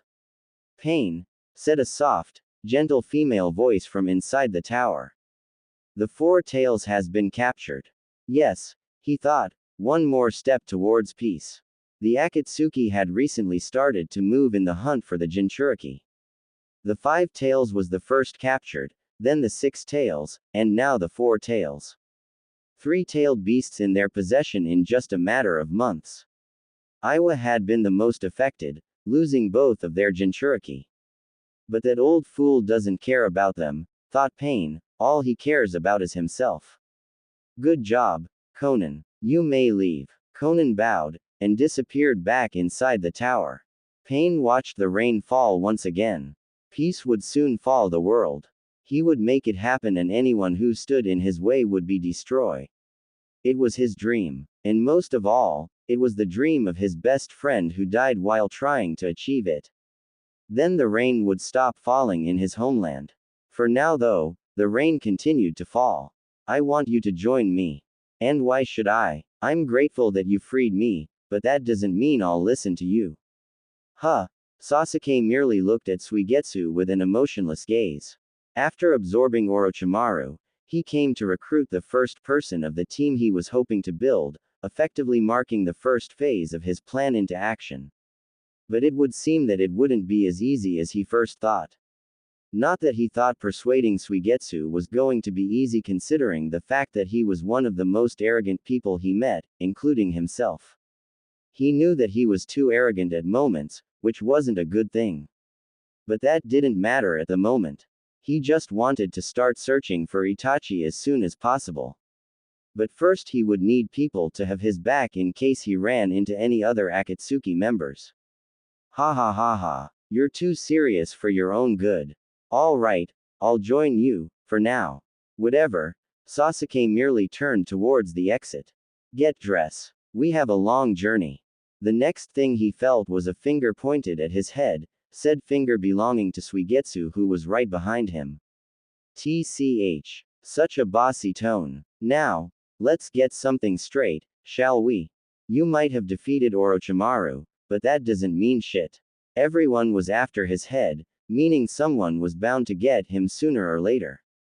You were just the most likely considering the fact that you were always by his side, while the rest of us were kept in cages. So don't get, or you'll regret it. Sasuke just looked at Suigetsu in the eye, no fear in his eyes. After a few more seconds of this, Suigetsu started to chuckle and released his hand from its position, backing away. Whoa. No fear, nothing. Which means your win wasn't a fluke. Good to know. Now, if I am to join you, there is something I'm gonna need. Sasuke said nothing. Instead, he just walked towards the exit of the laboratory, Suigetsu following him. I hate this. You're not the only one. What's that supposed to mean? Oh, I think you know what it means, little kitten. Who are you calling little, you old hag? Old hag. Why you? Damn. They seriously have issues. I know. They're starting to get annoying. It's starting to annoy me too. I mean, where's the traditional cat fight? You know, with the hair pulling and clothes ripping while men stand to watch while throwing money in the fight. Those were the days, all right. You're starting to get annoying as well. You, Kyuubi. I agree with him. What the have I done? You've become more vocal towards the opposite.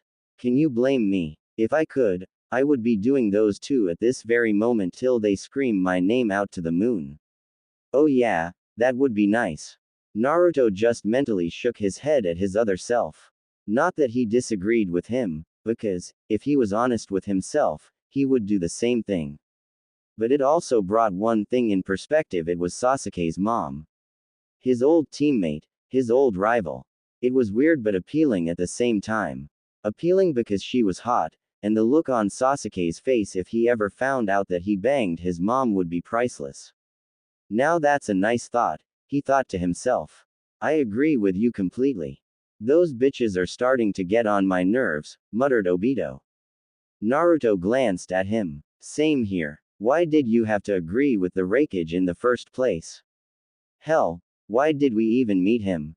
Complained Obito. It had been a couple of hours after their meeting with the Raikage. It had been a good opportunity in Naruto's mind. After explaining everything and that he wasn't going to attack Kumo, Kyuubi came with an idea. An idea that Naruto liked very much. Basically, he was proposing an alliance between him and Kumo. I didn't like the sound of that, and it took a lot of charm to finally get him to agree. As long as Yugito was with them, of course. A small price to pay, thought Naruto to himself. Indeed it was. Now he had a village on his side, a powerful new team, and a new summoning contract. Which reminds me, I still have to talk to the dragons about our arrangement. He wasn't to worry about that. He knew that dragons appreciated strength, so as long as he had that, he would have their allegiance. We now have Kumo on our side, for now at least. It's going to be helpful in the future. Besides, Yugito is gonna be useful as well, Naruto answered him. Obito just sighed, but said nothing else. Naruto looked at him with curiosity. How did you and Makoto even meet? Obito looked at the road ahead of him. It was shortly after the Uchiha massacre. She went to the one of the secret Uchiha compounds that are scattered all over the elemental nations from the Clan Wars era. I used as well, so it was only a matter of time before we ran into one another. You see, I too was training at the time, and healing of an incident I had, which thankfully I have. Of course she attacked me instantly, not that I blame her. After what she had just went through, she didn't trust anybody, again not that I blame her. After she calmed down, I told her who I was, as well as my story. We already knew each other because she used to take care of me when I was a kid. She thought I was dead, which is what everyone thinks. I still don't know you enough to tell you all the details as to why, but after that she told me what had happened in Konoha, and we decided to stick together and get revenge together. Naruto nodded, satisfied. What is it? I wonder how old she is. She doesn't look old, but if she was old enough to take care of this guy. Why does that even matter? Just curious. Not that I mind banging older women, especially if they look like she does. Naruto decided not to listen to the rest. Mind telling me where we're heading? Asked Yugito after she finally stopped arguing with Makoto. I would like to know as well, said Makoto. I'm still not done with my training, said Naruto. Training, repeated Obito. Brat, I don't think you need any more training. I'm still not strong enough to destroy Konoha yet. I wonder if you'll be satisfied with my power, thought Kyuubi to himself. Makoto grinned. I have an idea that you might like, she said. Naruto stopped walking and turned towards her. And that might be. Again, she grinned. Orochimaru is dead. The response was instantaneous. Itachi looked uninterested. Kisame grinned. Deidara's eyes hardened. Sasori had no reaction. Hidan grinned more darkly than Kisame. Zetsu already knew since he was the one who told Pain in the first place. Konan already knew as well, and Kakuzu didn't give a shit. Mind telling us who had the honor of killing that snake? Asked Kisame. Uchiha Sasuke. Sasuke, thought Itachi. Well, little brother, you have grown stronger, as it would seem. Ho, Kisame whistled. Itachi's little brother, huh? It seems the apple doesn't fall far from the tree. Uchiha Sasuke, screamed Deidara. That little runt. I wanted to kill that bastard. He's gonna pay. It doesn't matter, interrupted Sasori. Not to us at least. His target must be Itachi, am I correct? Itachi glanced at him for a second. That is correct, said Pain. But that doesn't mean you shouldn't be on your guard. There's a chance that he might come after one of you for information about Itachi. Hey, let that little runt come. He would make a good sacrifice, said Hidan. Pain looked at Sasori and Deidara. The one tail is the next target. How far are you from his position? We should be there in a day, maybe two if a sandstorm were to hit, answered Sasori. Good. Make sure to hurry. Failure is not an option. And this goes to all of you, keep Uchiha Sasuke on your mind. This meeting is over. Itachi opened his eyes to see the clear blue sky. What of the 9 tails? Asked Kisame. I already caught my target, but you haven't. The 9 tails will be caught last, remember? Said Itachi in a monotone voice. Right now we just have to catch the other tailed beasts. Besides, we don't even know where he is. Come on, let's go. Itachi stood up and started to walk to a nearby village to rest. Kisame followed. While thinking, I wonder what goes around in that head of yours, Itachi. Sasuke will be fighting Itachi real soon. Do you want us to stop him? No. I have plans for the boy. Just concentrate on hunting the remaining tailed beasts. Understood, Madara. Madara, or, Toby, nodded. Good. Soon the world will know the wrath of the Uchiha. With that he disappeared with his teleportation jutsu. The thing he didn't know was that he was right. The world would know the wrath of the Uchiha, but it would not be delivered by him, but by another Uchiha. So, is he gonna return to the village? Asked a hopeful Sakura. I'm afraid not, answered Tsunade. Right now in the Hokage's office, the rookie 12, or 10, as well as their senseis were just learning of the latest news about Sasuke killing Orochimaru. Oh, said a disappointed Sakura. Sakura, thought Ino sadly. Truth was, she also was sad about what she just learned, but not as much. Sasuke is obsessed with revenge, said Jiraiya. From what I have learned, he's forming a team to help him hunt down Itachi. Seems reasonable, muttered Kakashi. What about Naruto? Asked Kiba. Any news on him? Sakura flinched when she was reminded that her other teammate had also left the village. I'm afraid not, said Jiraiya. He still hadn't found anything that would lead to Naruto, which infuriated him. Minato, I swear I'll find your son and bring him back. Even if it's the last thing I do. The rest of the rookies were disappointed at not having any news about their friend. Right now though, there are more things to worry about, said Tsunade as she restarted the conversation. You want us to find Itachi, don't you? Guessed Shikamaru. You're right. If we capture him, Sasuke will no doubt come here, making it easier for us to capture him. Capturing Itachi will not be easy though, said Kakashi. He knew he was strong, but compared to someone like Itachi, he knew he didn't have a chance. Though, with Guy, Asuma, and Kurenai, there was a chance. Not to mention his partner as well, said Asuma. Another problem. Kakashi knew the rookies wouldn't stand a chance against the strongest swordsman of the mist. I know, said Tsunade with a sigh.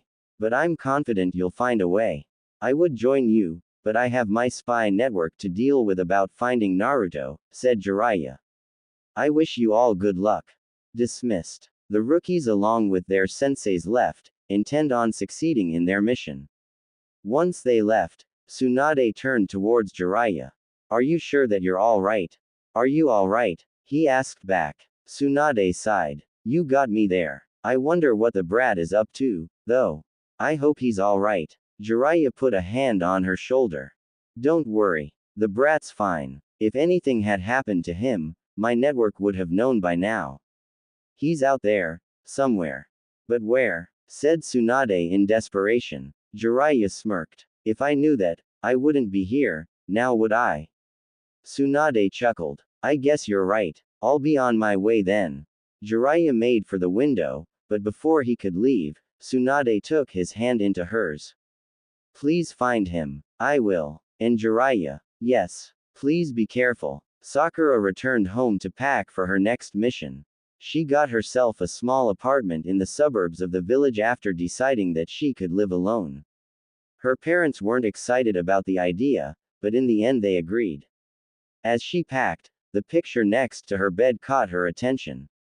It was herself, Sasuke, Naruto, and Kakashi a day after Kakashi had passed them. Those were happy days, she reasoned. Back when the world seemed to be a better place, before she knew of the world of shinobi, before both of her teammates had abandoned the village for their own reasons. How I wish things would go back to the way it was before.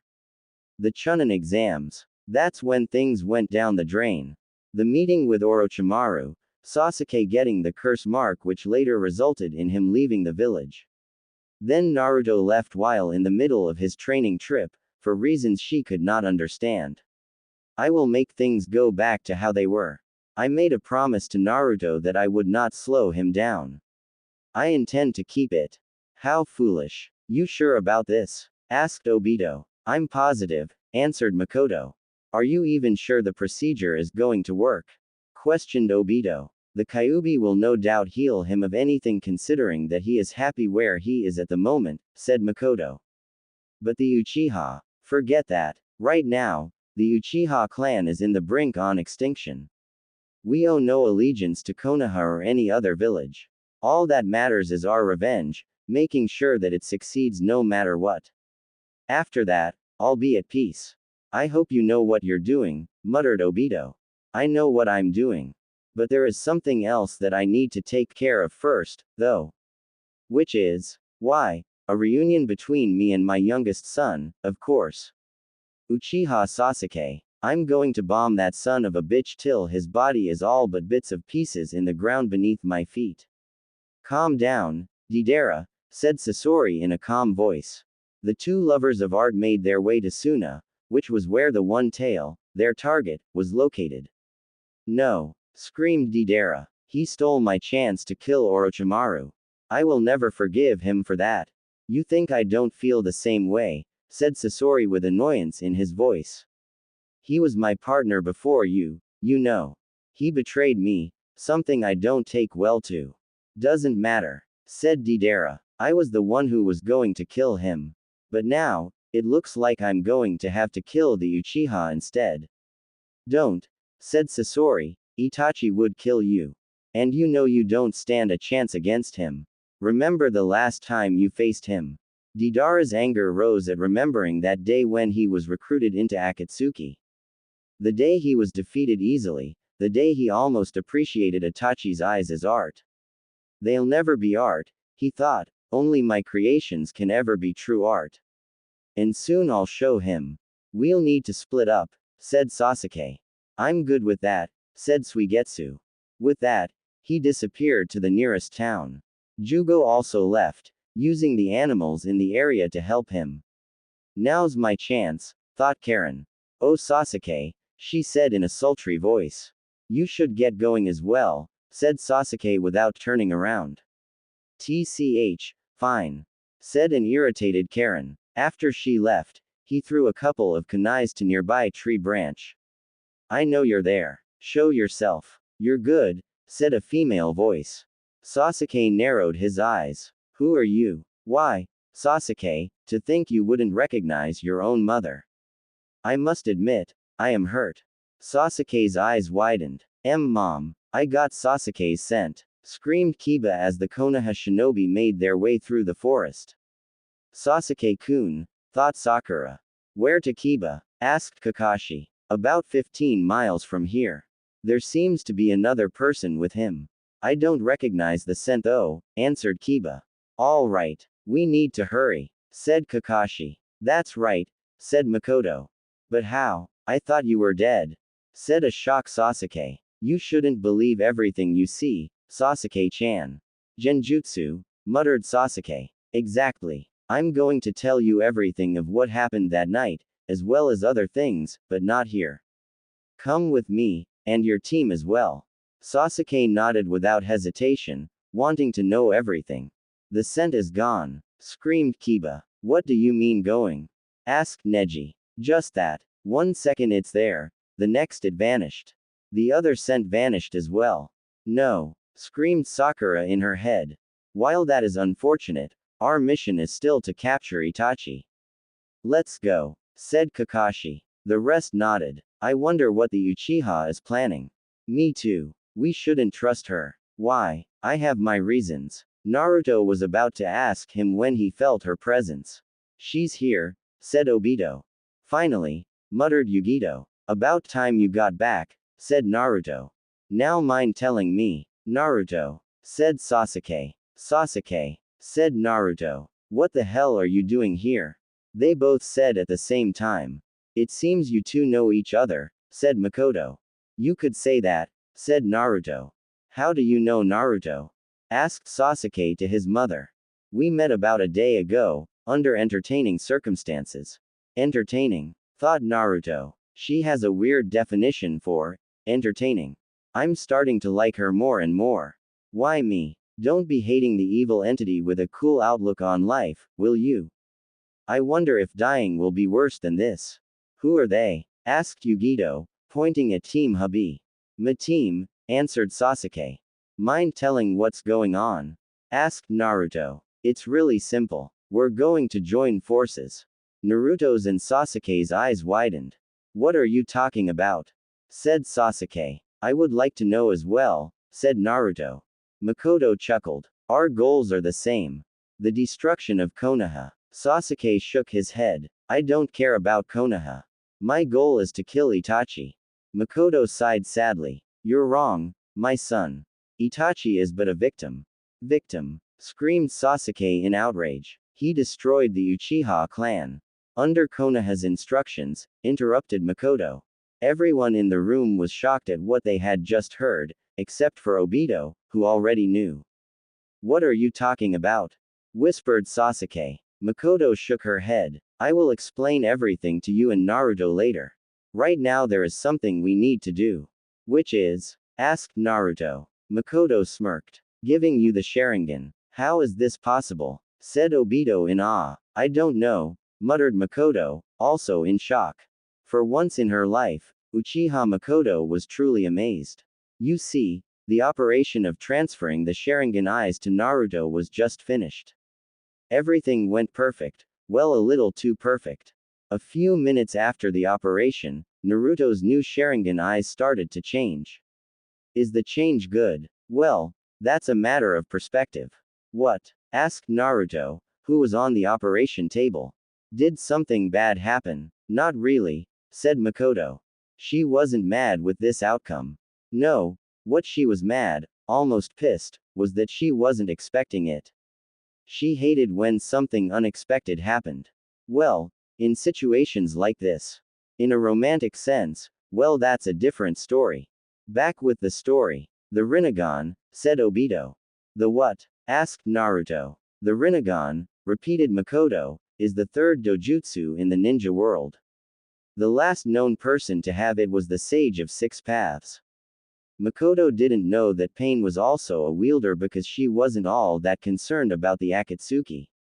She did know, however, that the Rinnegan was the last phase of the Sharingan.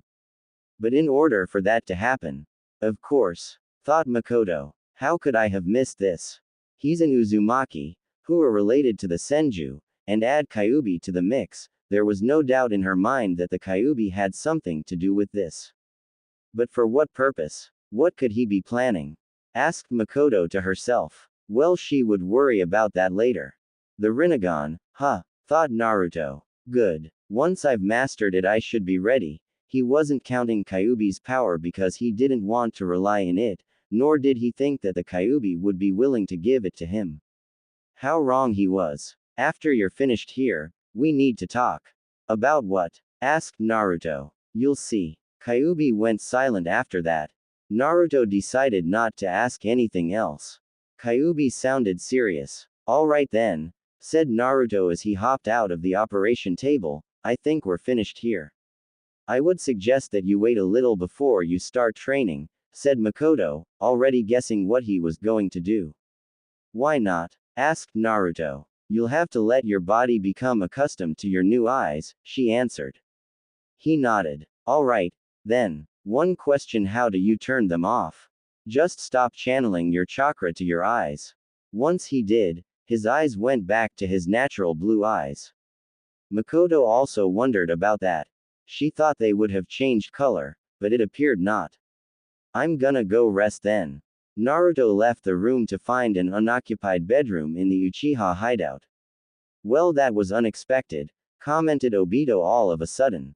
Makoto just rolled her eyes. It wasn't unexpected really. Well, to them it was, but in all logical sense, it was the expected outcome. Whatever. Now if you excuse me, I have something to do.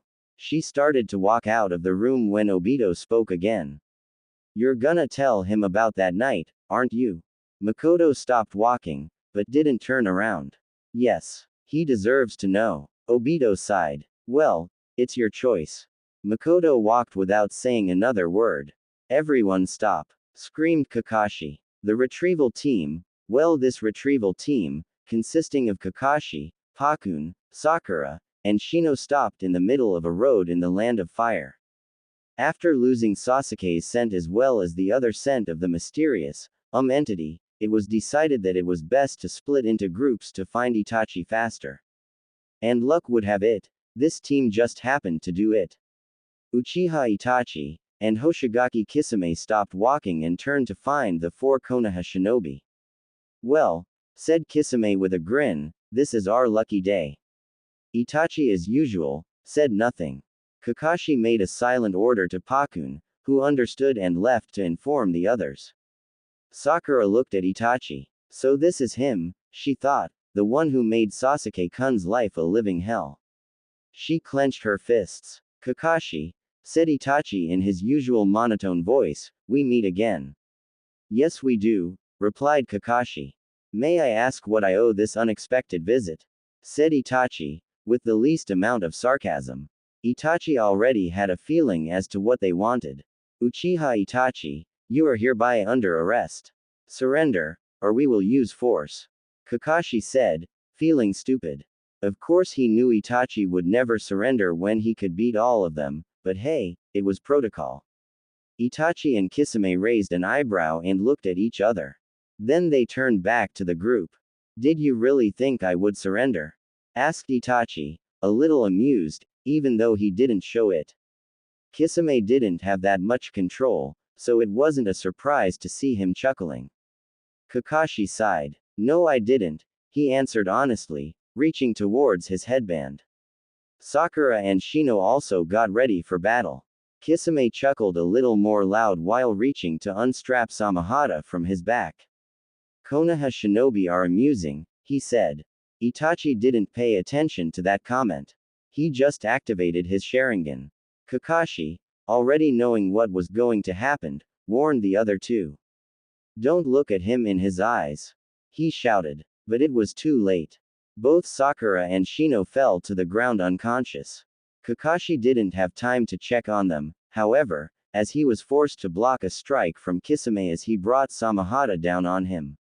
You don't have time to look away, he said. Kakashi just cursed in his mind. This is bad. The others better get here soon, or I'm dead. Tsunade-sama, screamed Shizune as she entered her office. What is it? Asked Tsunade. The cage has been captured by the Akatsuki. She screamed. What? Shouted Tsunade as she stood up from her chair. Shizune just nodded. Tsunade cursed in her mind as she sat back in her chair. This is not good news. Damn Akatsuki. What are we going to do, Tsunade-sama? Asked Shizune. I can't send Kakashi since he's not here, in that case. Shizune, bring these 4 to me. Sasuke stood outside the hideout while staring out at nothing. No one can blame him. He just found out that his mother, who he thought died 7 years ago, was alive. Not to mention the fact that it seems Konoha was responsible for the destruction of his clan. He didn't know all the details, as his mother had yet to tell him anything else. So this is where you are, said a voice behind him. He didn't have to turn around to know who it was. Mom, started Sasuke with an emotionless voice, I need to know what happened. Makoto nodded. This is why she was here, to tell him everything. Alright, but you need to know that the Uchiha clan isn't a saint in this either. Sasuke turned around, silently telling her to continue. Makoto took a big breath and continued, it all started when the Uchiha clan was forced to move to a secluded area in the village. Of course no one thought anything of it, but this was for the Hokage to keep tabs on the clan. It wasn't long before the clan started to lose more political power, even though we were the police enforcers, something the Nadaime Hokage made to give the clan something. Anyway, it wasn't long before we barely had any power at all. Your father knew this, and was infuriated. With Itachi, the clan became more prestigious to say, with him being Anbu captain at 14. But Fugaku saw this as a chance more beneficial to the clan. Makoto said beneficial with a great amount of sarcasm. Of course at the time I too thought it would be the best course of action. With Itachi as the head of Anbu, we could keep tabs on the village. Of course with the Kyuubi attack, the village leaders became more suspicious of us. At Sasuke's questioning look, she decided to elaborate. The Kyuubi attack was unexpected. It just happened. The Kyuubi was not known to just destroy a village without a reason. It was known, however, that the Sharingan can control the Kyuubi, well, the Mangekyo. The village leaders thought the Uchiha clan was responsible, so they made Itachi spy on us. And Itachi just went with it. Screamed Sasuke, losing his composure.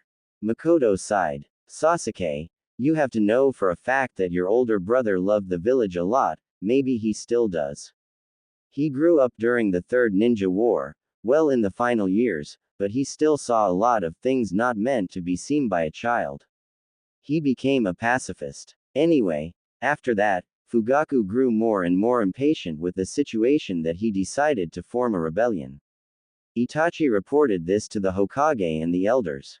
Of course, the Sandaime thought that a peaceful resolution was the best course of action. Danzo, Makoto said the name with disgust, came up with a better plan. He decided that wiping out the clan was the best course of action. Sasuke was shaking with anger by this point. And Itachi agreed with him. He asked with anger. Makoto sighed again. As I said, Itachi is a pacifist. He knew if the Uchiha clan had the chance of going through with the rebellion, a lot of innocent people would die. The other nations would probably take this opportunity to gain more territory, probably causing the Fourth Ninja War, making even more people die. Of course, Danzo also used Itachi's love for you to finally convince him. Makoto stopped at this to look at her youngest son. Sasuke's anger disappeared, replaced with confusion. What are you saying? Makoto smiled sadly. What I'm saying is that Itachi really cares for you. There's no doubt in my mind that he still does. Danzo offered him the choice of wiping out the clan but sparing you, or him taking side with the Uchiha clan where we would all die, including you. Sasuke could not believe what he was hearing. Itachi cared for him all along. There was always this doubt in the back of his mind that there had to be another explanation as to why Itachi did what he did. And finally it was all making sense. Makoto continued. After he made his choice, Itachi headed for the compound, and the night we're so familiar with happened. I hate the sand, thought Sasori as he and his teammate made their way towards the nearest Akatsuki base so that they could seal the One Tail. Speaking of that, Sabaku no Gara was being transported by the clay bird made by Deidara unconscious. He was barely alive, but this was the best he could hope for.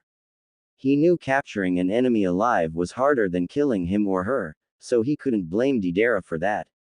What he was pissed about was the fact that thanks to Deidara's art, nothing could be done secretly.